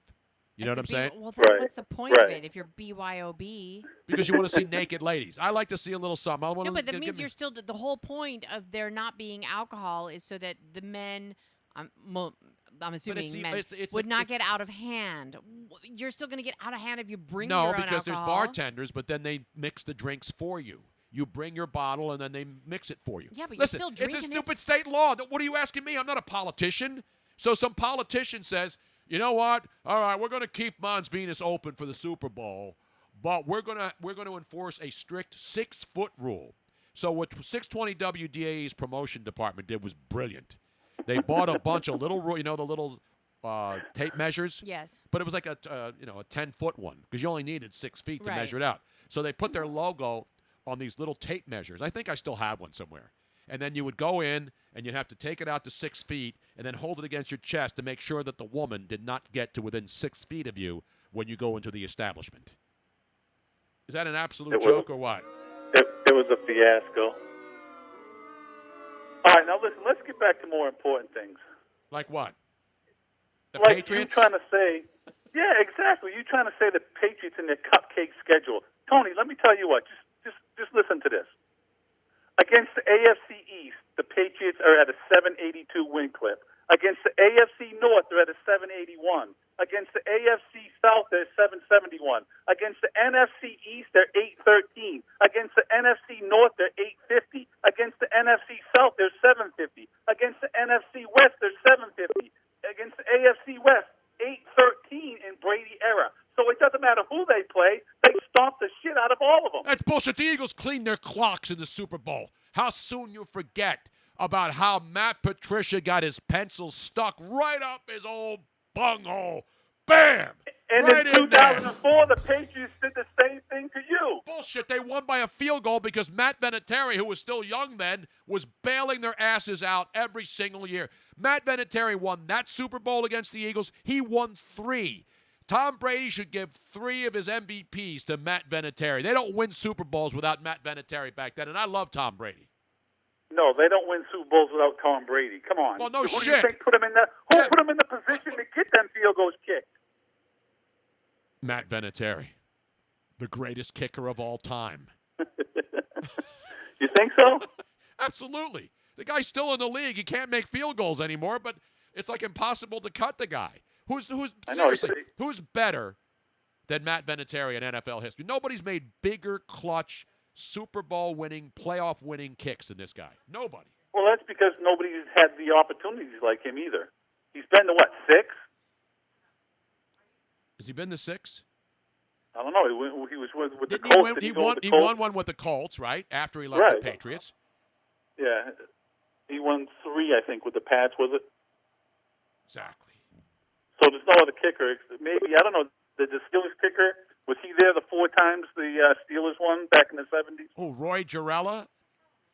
Roy Jarella? No, he was might a have- punter, right? He might have 4. I got to Yeah, he look was a that up. punter. That's a good question. Kickers with the most Super Bowl wins. Let me do the most Super Bowl. Not fantasy points. Get that crap out. Now when you look up kickers with the most, it doesn't show Super Bowls. It shows fantasy points. Kickers with Isn't the that most awesome? fantasy points. Are you My fantasy kidding team, me by the right way, now? 3-0, baby.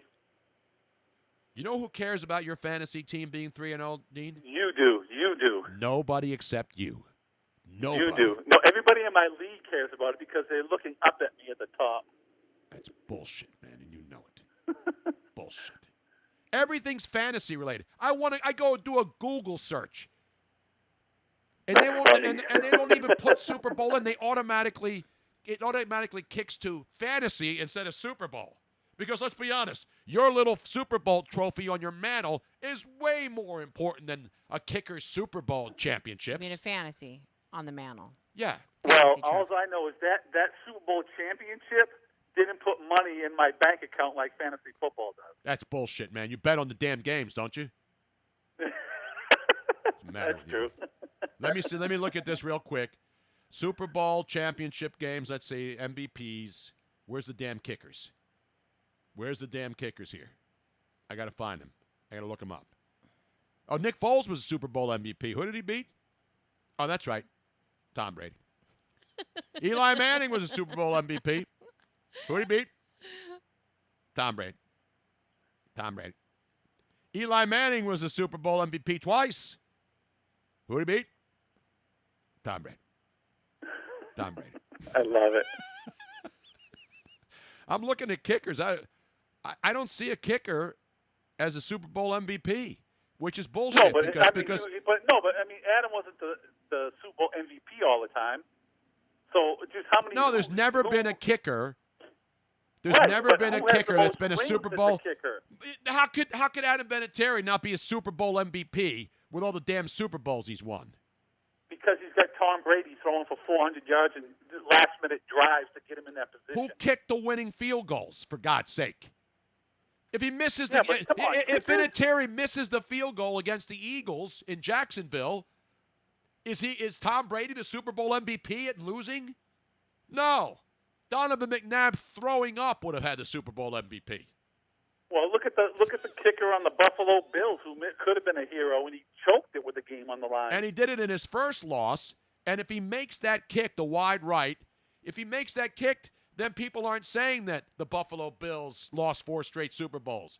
Because after that and, loss, right, and they don't get the credit they deserve for being a great team. I mean, 4 Super Bowls in a row, wasn't it? yeah. Not just 4 Super Bowls over a period. It was like 4 in a row. That's pretty. Jim Kelly and that team, just Thurman Thomas, they should have got more credit than they do. I totally agree with you. It's like to me, it's like the Eagles in the Andy Reid, Donovan McNabb era, or and you look at the Randall Cunningham era with Buddy Ryan, who just really had no discipline. He just let Randall Cunningham, who was an incredible player, credible quarterback, go out there and run around and make some plays for him. But they had unbelievable teams, and they never won a Super Bowl. I mean, say what you will. Say what you will. Tony, Go ahead. Philly fan does not give Andy Reid and Donovan McNabb enough credit for what they did. I mean, their run they had there, it was impressive. Exactly.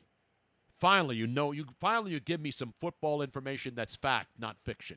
I'm nothing but football information, pal. Bastard. Well, So anyway, listen.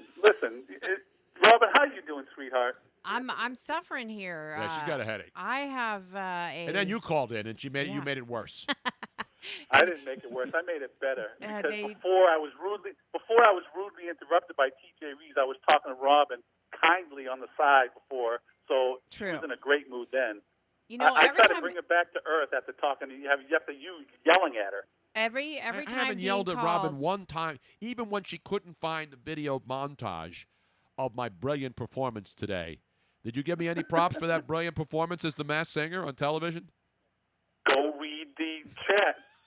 He course I did. did. He was giving you props, Tony. He was And for I sure. did- if you recall, when you brought up the Emmy, the Grammy, the Oscar, I suggested that No, I after know. that performance. You're right. I That am was too. actually pretty good. I deserve all that stuff. I enjoyed that. Yeah, you deserve everything, Tony. Just Robin, listen, you might have to help him up the stairs and bring a sawzall to cut away the door bigger to get his head through on the way up the stairs when the show's over. Well, you know, it was funny that the mask that they had, I was like, I don't know if this is going to contain his head. Exactly. So, Robin, you made that costume? No. The what he was wearing from the neck down, I just slapped together last minute. Yeah, that was all like the medals. That was because Captain Obvious, the people at Hotels.com, I mentioned Captain Obvious a couple years ago on the radio, and they sent me a Captain Obvious jacket, and I wore it for Halloween. Yeah, except it was a couple seasons ago when Tony was. When I was a SMedium. Was a SMedium. Now he's not a SMedium So anymore. we just took the medals off of there. Robin had some of her stuff. She put that on there. She covered the back of my head because the masks on the TV show are like elaborate. They cover the whole head. It's a whole outfit. No, that was pretty good just for a quick, throw together outfit for you. That worked. No, it was good. Yeah. No, I don't want to give props to Robin for helping make that I thing gave work. her all the props. Just like this show. Just like this show. Wasn't for her, the show would be, you'd be working for some AM radio in a 4-room dungeon somewhere if it wasn't for Robin keeping this show running like it does. What's wrong with dungeons with radio stations on AM late at night? Hey, I see on the chat someone's asking, does Dean have any college picks for Thursday night? I haven't looked at Thursday night. That's the great John from Abington. He wants to know. I want winners. You know what we say on this show, man. Right now, it looks like my lock for the week is going to be Oklahoma State. Who they playing? I forget. Right now, you know who it is, but you don't know who Oklahoma State's playing. Dean, how about this? How about if you have any picks, you send them, and then Tony will post them as Dean's picks, Dean's college picks. He'll do that on his website. You know what I want, man? You know what do you I want, want? man? I want winners, bro. And you want winners. And we're going to say goodbye because we actually have somebody else on the line holding for you, Tony. Yeah. Who's holding? I want winners. Who is more important than me? There's nobody more important than you. Exactly. Anyway, all right, guys. Let's make some noise. Have a great day. There he is, Dean, ladies and gentlemen, down in Florida. Bye, Dean. Where it's hot down there, right? It's hot all down the eastern seaboard. Carolinas, it's like in the 90s it's supposed to be the next couple of days. This climate change shit. See, they had all those people marching, and now they made the weather worse. They're preventing fall from happening. All right, let's go back to the phones. Who do we have? Hello. I know I'm not more important, but I'm just trying to do the people a favor and a service by getting that freaking Massachusetts accent off the damn phone, because we've been listening to it for the past 15 minutes. It's an outrage. There's only one thing worse than a Boston, Massachusetts accent, and that is a Northeast Philadelphia accent, Bo. You're damn right.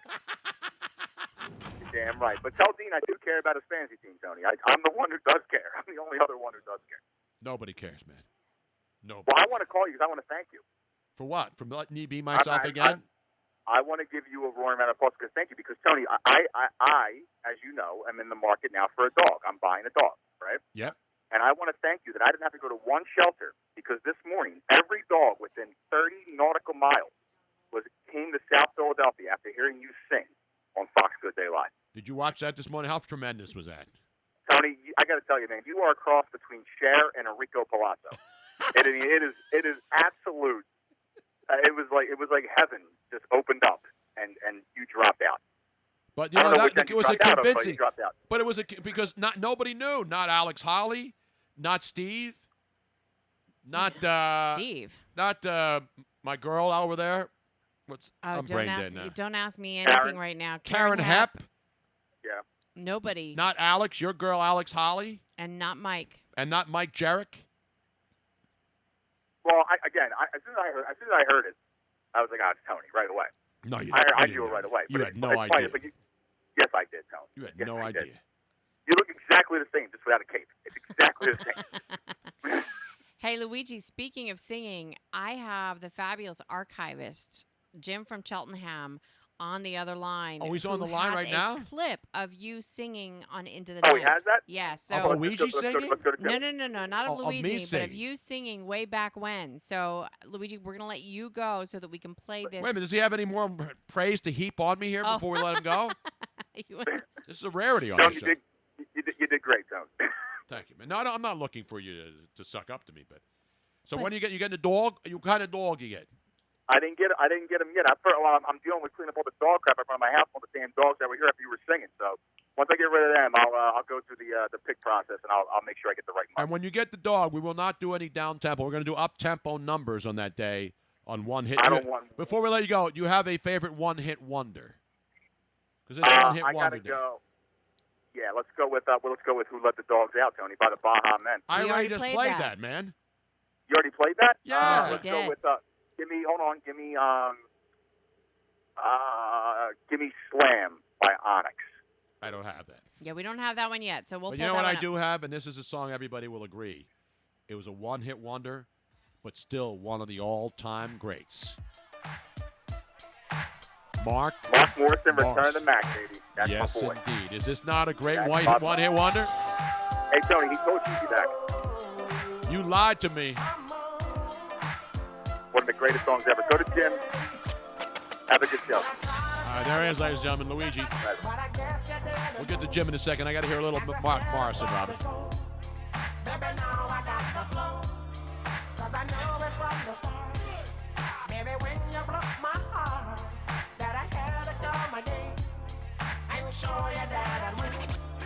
You lied to me. All those times I said that I loved you. You lied to me. Yes, I tried. Yes, I tried. You lied to me. Even though you know I died for you. You lied to me. Yes, I cried. All right, let me just hear him sing the Return to the Mac, Robin.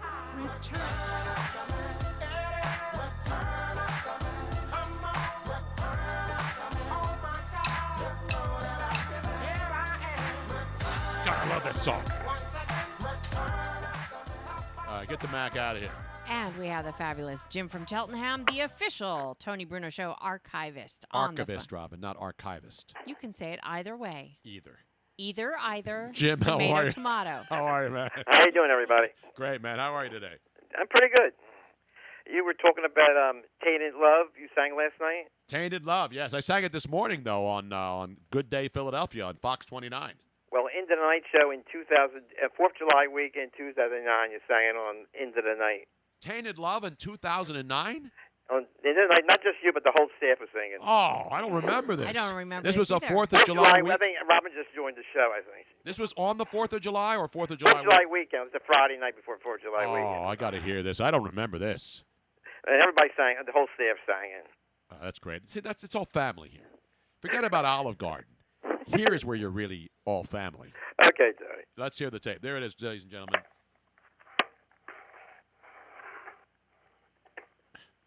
El Bajito says, I smash MILFs to this song. Well, who doesn't? I mean, come on. The best fireworks show in America is in Philly on the 4th of July, and I wasn't there, and that's an outrage. All right, Vince, have a good night, man. Take care, Tony. Tony. Soft out, everybody. Now, oh, tainted love. Tainted love. No, tainted glove. See, it's Manny Ramirez. I'm back. Run away. I've got to get away. I got to cut away to another meaningless adventure. I'm back.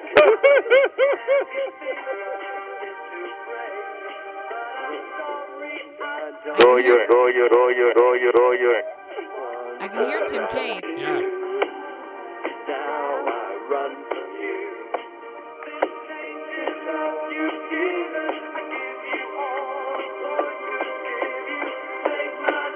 Nobody does this on the radio.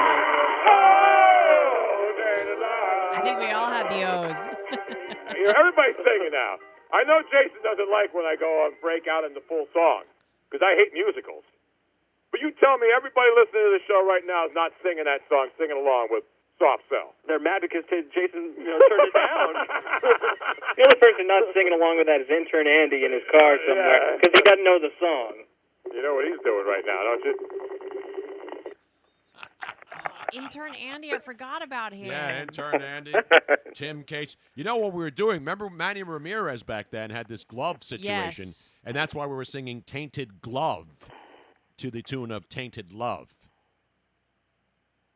That was pretty good, Tony. That was awesome. That was fun. That was a lot of fun. I try to have fun everywhere I am, every day, no matter where I work, whether it was day, night, middle of the night, middle of the morning. That's how it works. Well, Tony, will the manager change sometime this weekend? Absolutely. There'll be a manager change before there's another pitching change. Because Middleton is down on the trip in Washington. Yes, he is. Does he just leave Gabe behind in our nation's capital to roam the streets, looking to maybe he can start another climate protest down there and get some 16-year-old kids to get up on a stage and start screaming at all the adults in the world that they need to learn what we've done to this planet, Jim. We've done it. You've done it. Robin's done it. You know what's happening? You know what's happening, Jim? You are still not mature enough to tell it like it is. You're still not mature enough to tell it like it is. 50% may be acceptable to you. But it's not acceptable to her or anybody else, Jim. And I think that they're waiting to see if the Cubs fire their manager. That's what the rumor is going right now. Yeah, they just, we erased Ned Yost retired, and that was nice that they allowed him to walk out on his own terms. I mean, the guy was a great player, great manager. You knew that was going to happen. The question is, Mickey Callaway with the Jets, is he excuse me. Is he gone? Yes. I have nothing personal against Gabe. I don't dislike the guy. I don't either. I know he's had there's a lot of reasons. I mean, the injuries, but I said this earlier. Gabe Kapler, tried, but he's had 2 seasons, and the team hasn't gotten better. Now, I know they lost a lot of players. I know the McCutchen thing killed them, but they added a lot of pieces. They had the best catcher in baseball. Harper was not a disappointment. He played hard, and as I said earlier, in this town, when fans see a high-paid player and they think he's not busting it, they will boo him. But they prefer players who aren't superstars, who work their asses off. Their hind asses? Their hind asses, their hind quarters. When they work hard, they love those players. So I don't think it was a bad decision because he's still young, Bryce Harper. Now you got Rhys Hoskins, who a lot of people are saying, you got to sign him long term. Now he may be trade bait. Well, that's one of the things I think he may be trade bait because I think the Cubs are going to make major changes. And now I'm seeing that Anthony Rendon, he's going to be available. Do the Phillies go get him? He's obviously a hell of a player. Yeah. We talk about the additions that the Nationals made. Yeah. Patrick Corbin was a great signing, but I saw, he got 6 years, $130 million, and the Phillies didn't want to pay a 30-year-old pitcher 6 years, $130 million. Well, they didn't want to pay the 6 years. I think that exactly. And the Yankees were. Everybody thought that he was going to the Yankees. The Yankees didn't want the 6 years either. No, I know, but you look at now. If you win a World Series in the next couple of years because you sign this guy, you don't worry about the back end. The Washington Nationals are trying to win a World Series. The Dodgers are trying to win it. The Phillies thought they were going to be in the run, and everybody did too. There's no doubt that the injuries, the McCutchen injury, Jim. Well, that set up everything. We can all agree that pretty much destroyed this team's ability to have a consistent leadoff guy and then keep a roster intact, keep a lineup intact for day. I mean, they were switching lineups every 15 seconds. Memorial Day weekend was everything hit the fan. Yep, you're absolutely right. That was our center fielder got in trouble in Atlantic City that weekend. Yep, exactly. And then 3 days later, he got hurt, McCutchen. Yep. So they lost a center fielder and a left fielder in a week span.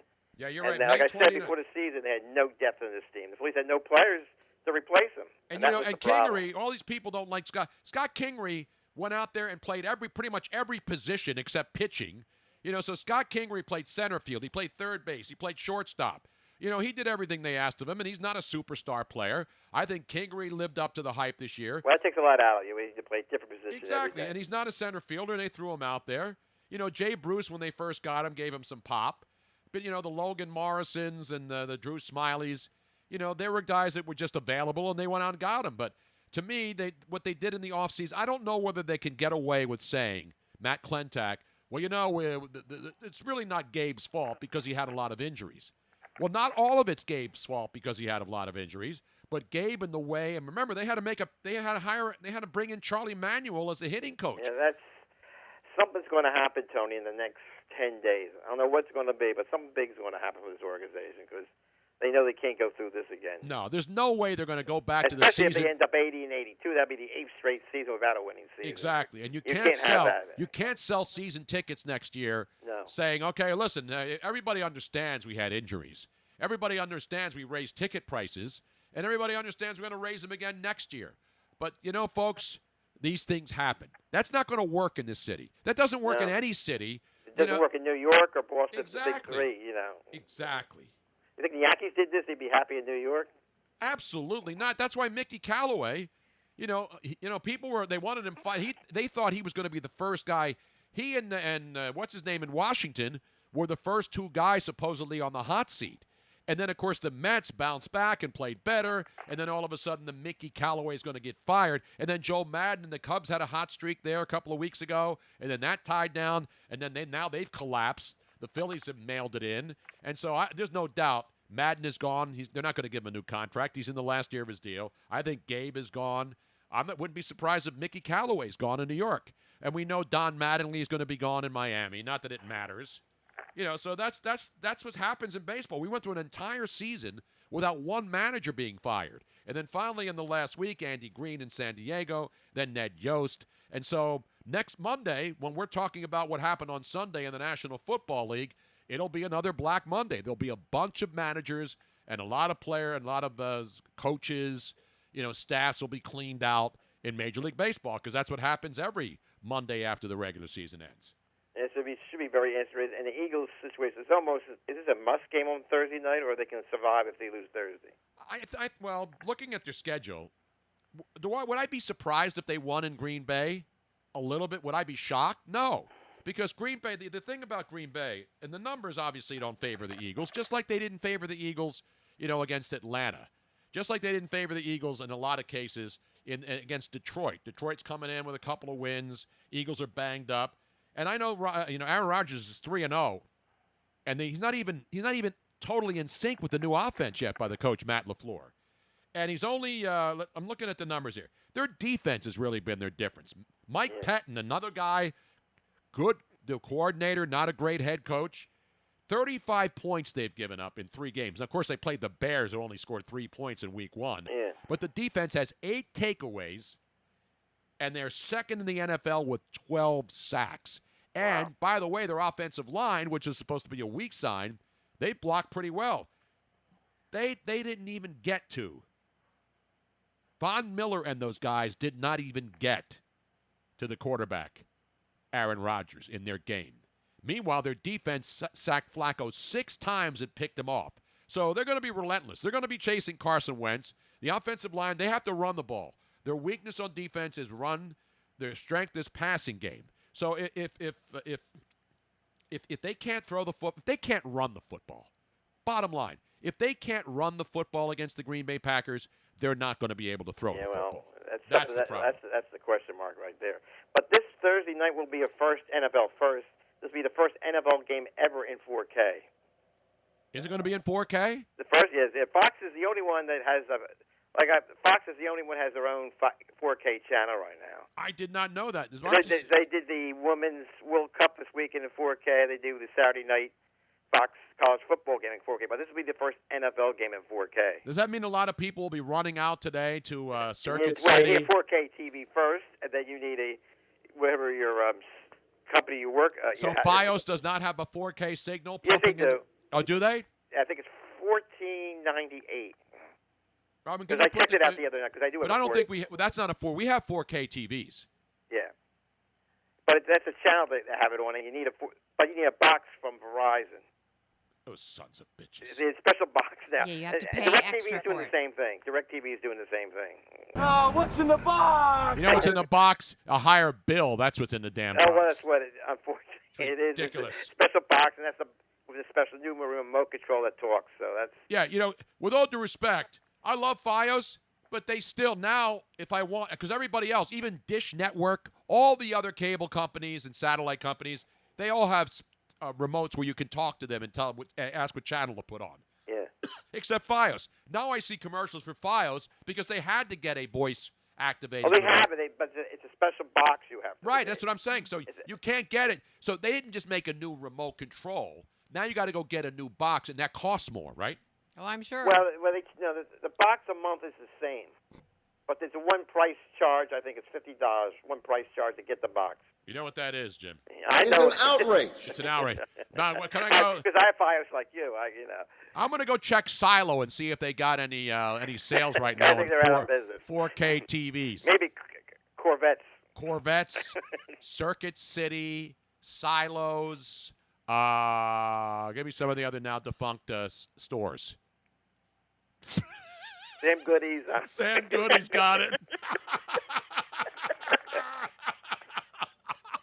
PC Richard? Oh, no, they're still up in New York. Yeah, they're still up there. Well, they got one here in the Northeast now. Crazy Eddie's. Are they still in Crazy business? Eddie's, there you His go. prices are insane.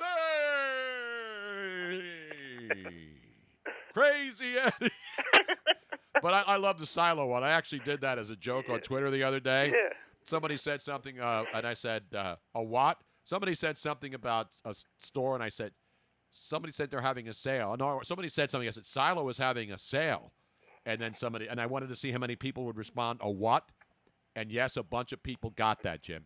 Oh, wow. Do you remember that? Silo was having a I sale. remember that. I remember A what? that. A sale. A what? Cable H.H. Gregg, are they still in business? Yeah, they're going too. They're gone? Yeah, they're going. There's not many left except for Best Buy. They're probably Best Buy. Yeah, I know. Best Buy. We always go to Best Richards. I mean, I was one PJ Richards in here on Cotman Avenue here in Buy. That's Northeast. PC Richards, I think, right? PC Richards, I mean. They're not politically correct in there either. No. Okay, Tony. Then, thank you, buddy. There he Take is, ladies care. and gentlemen, the official archivist. The guy who used to do those Crazy Eddie commercials in New York. Oh, he was a DJ on WOR, talk show DJ, Right. and I used to work with him. And I would talk to him because I always saw him on the commercials, and I finally met him when I was in New York in the 80s. And I said, damn, man. He says, if I could just do those commercials, I could retire.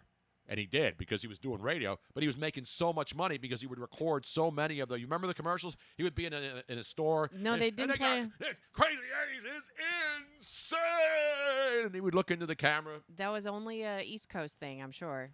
So I never saw those until you pointed them out, and I was able to find them on YouTube. We have one. Try to find me a cake. Great. I know you have a headache, Robin, and we're going to get out of here soon, so Robin can get some medication. Well, You know what I'm saying? I took some. Did you take? What did you take? I took some Excedrin. You take some Excedrin? Excedrin headache number what? That was another commercial. Remember they used to have names for the numbers for the commercials? For Excedrin headache number 28. Here's a Crazy Eddie commercial, 1986. That's what I said in the 80s. Let's see here.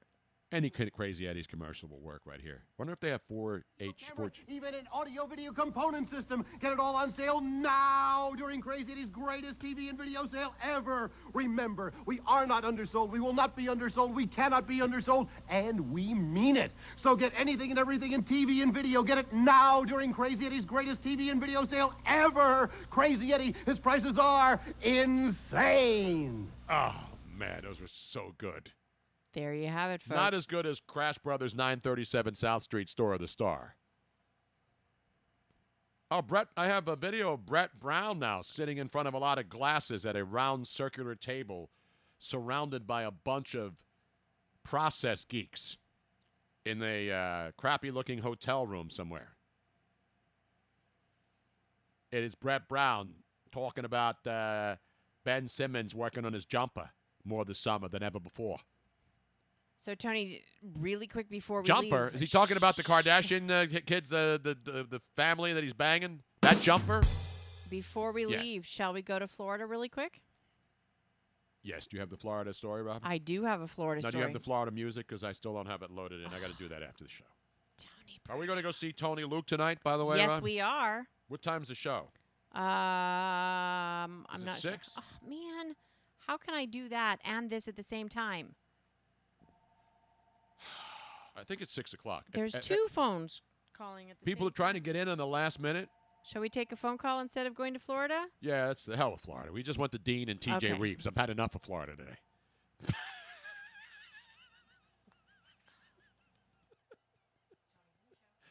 Dean says, Robin, if you want some headache relief, get in the car and leave Tony behind for a couple of hours.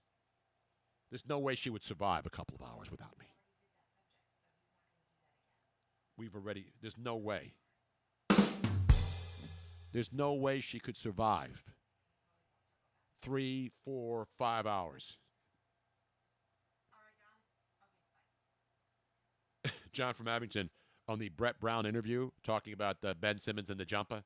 So it looks like that interview was held at the Chamonix Inn up on Roosevelt Boulevard, Robin. So you're going to do a Florida story, Robin? Yes, I am. Okay. Hold on. God. I got to load them on here, Robin. I'm sorry. You do. And I have to say, it's Shame. a lot more Shame. difficult when you have a headache. Shame. Yes. What's that for? For me. Oh. And you. And for everybody. Down to Florida, we welcome you to the Sunshine State. They're kicking back and soaking up the rays every day in Florida. Now, ladies and gentlemen, go down there to Florida. And let's go down there, Miss Robin. Florida. Robin. The sun is setting over Tampa Bay. Ah! It's like a Caribbean holiday every day. Ladies and gentlemen, let's go down to Florida, shall we? Where? We are going to go to the Florida Keys, one of our very favorite places to go. I love the Keys. And you know how you and I have been down there. For those of you who have not been down there, the Florida Keys is a walking town. Once you're not driving around there very much. Once you get down there, you either walk or you take scooters, correct? Yes. Well, especially in Key West. You can't park anywhere. You got to get a scooter. And it's a lot of tourists. And it's like women down there. You don't buy one, you rent one when you go down there. Especially and you know what we missed again this year, Robin? I know. Fantasy Fest in Key West. When are we going to actually do this, Tony? Where we're going to go down there? I'm going to be going down there for Senior Week. And I mean Senior Citizen Week, not Senior Week with the high school girls and the other girls. Well, a 52-year-old woman was That's looking still MILF. It's MILF area. Was looking out over her backyard. Sort of like what's his name's neighbor in on the TV show Home Improvement. Oh, no. So she was inside looking out her backyard Okay. when she saw two people suddenly come into her backyard that didn't look like they were quite Which all key together. was this on? Which one of the keys does it say? It just says Florida Keys. It doesn't actually say There's which a one. lot of keys, Robin. Oh, it says Key West. Hello? Okay, so it's Key West. And suddenly she sees a couple come into her backyard as she's looking outside her window. Mm-hmm. And they looked a little bit inebriated when all of a sudden they Wait a walked minute. over. A couple inebriated in Key West, Florida? I know, it's very strange. It never happens. But they apparently started having sex up against the wall. Up against the Not- wall. You know, you have sex on the beach. Well, you can also have a slow, comfortable screw up against the wall. It depends, yes. That is a drink, by the way. A drink is a A smooth, s- comfortable screw no, against the wall? a slow, comfortable screw up against the wall Is a drink? is an actual drink. I'll For only any drink bar- it if AOC can make it for me. That is an actual drink. It is a cross between a screwdriver and a Harvey Wallbanger. Banger. I don't remember what all the ingredients are, but I do remember the name for the drink because I love saying I've it never so heard much. of that. I know sex on the beach, but I didn't know about banging against the wall one. Slow, comfortable screw up against the wall. We'll try that later. Unless you still have a headache, of course. So anyway, said woman, whose name is not mentioned, called the police. This is the homeowner. Yes, the homeowner, the 52-year-old homeowner. And the police found 36-year-old Stephen James Dean and 49-year-old Teresa Ann Behan. Well, you know the first thing is a problem when the guy's middle name and last name is James Dean. James Dean. And anybody who has three names listed when they're arrested, they're bad people. Well, these people when the police showed up, they told the police officers that they were on a walkabout. Are they Australian? I don't know, but they apparently the man said that he told the woman this was his house and that he was her music producer. So the guy was banging the woman in somebody else's backyard. Yes. Said that it was his house. Yes. So the police showed up at the house. They reported that Dean and Bowen both reeked of alcohol. Surprise, surprise. And that Dean had then passed out over the side of the wall, and that Behan was just trying to comfort him. He was just comforting him by having sex. They were just, it's a nice gesture. What it is what it is. Yes. It is a very nice gesture. And they both. So Behan reportedly told police that James claimed that he was her music producer and that he told her their rendezvous backyard was his own place. Well, there's nothing wrong. They got a lot. I mean, if you can't find a hotel room, which is hard down in Florida Keys, right? If you don't have a room, you go down there. You're looking to pick up some strange. You're walking around. You walk into all those bars, and there's a lot of bars everywhere in the Florida Keys, as you know, especially in Key West. And you pick up some, some tipsy MILF. And you say, hey, baby, let's have another drink. I got a place, but I can't get into it till later tonight. Now, there is a reason why Florida is what we have known. And here is a standalone news Well, we have report. An actual full film report on the fornication? But this is going to explain. People always ask you, how do you find all these Florida stories? Well, here is why. Oh, are you kidding me? Is this seriously happening again? You better get to this because I have breaking NBA news, Robin, on the high-speed NBA wire. Are they screwing into this music? It's got a good beat. Never mind. It's not them actually doing it. But it's the Florida Sunshine Law and reporters. In Florida, reporters have a lot more leeway. They get all of the arrest reports the day it happens. And so that's how come they're able to... they have the most expansive laws regarding reporters and the leeway. So that's how come all of these strange stories come out of Florida so often and they go viral immediately. It's because there's a lot of viruses going on down there too. But it's bacteria. The reporters, the journalists in Florida are given way more access to all of these stories than anywhere else. And that is how Florida Man started. Beautiful. There you have it, folks. Meanwhile, I've got breaking NBA news, and it's going to make people cry, Robin. Oh, no. You're going to be so happy. You're going to cry with sadness.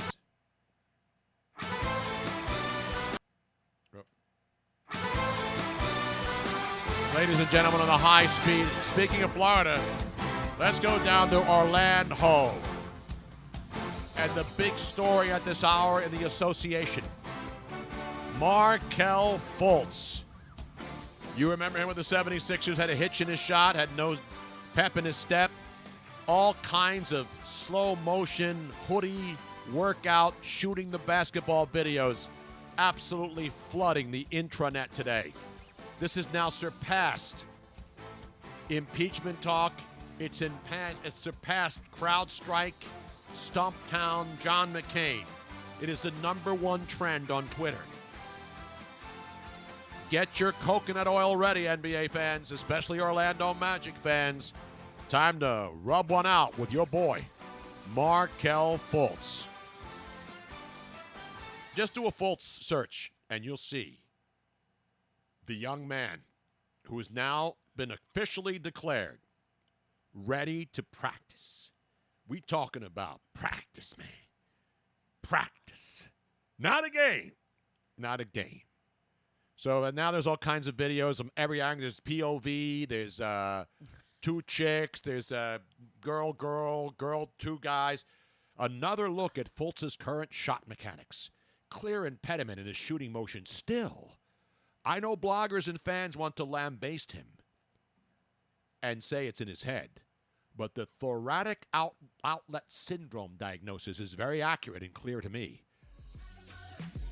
This is somebody who thinks they know something about the mechanics. But Markelle Fultz, ladies and gentlemen, after 2 years of health problems, he has high hopes, which is what the Phillies had back in the day when Harry Kalas was still alive and they were winning a World Series and making the finals. But ladies and gentlemen, Markelle Fultz has made 5 consecutive threes, and we will break into regularly scheduled programming when we see Ben Simmons make 5 consecutive threes, and then every single Sixers podcast, all 72,000 of them, will be blowing up all over the internet and all over each other. In the meantime, we want to thank everybody for checking in today. Fox 29. The great TJ Reeves, all of our great callers and listeners, followers, supporters. Remember, don't drink and drive. Don't text and drive. We'll see you over there at one of our favorite places, Robin. Down there on South Street. Patty Wax. Patty Wax. Yes, yo. we are coming out. We are going out tonight. Second and South to see Tony Luke and some comedy. I need to laugh. You following me? We'll see you tomorrow. Maybe in our world here, there lives a happy little mountain. Thank you for listening to the Tony Bruno Show on BrunoNation Live. Don't forget to subscribe on the Twitch mobile app so you don't miss any of BrunoNation's hilarity and hijinks, because it is definitely must-watch radio. Of course, you can catch the archived audio on your favorite podcast app like Spreaker or iTunes. Plus, if you subscribe via Twitch, you can watch any of our archived videos. We hope to see you back here every Monday through Friday. See you soon.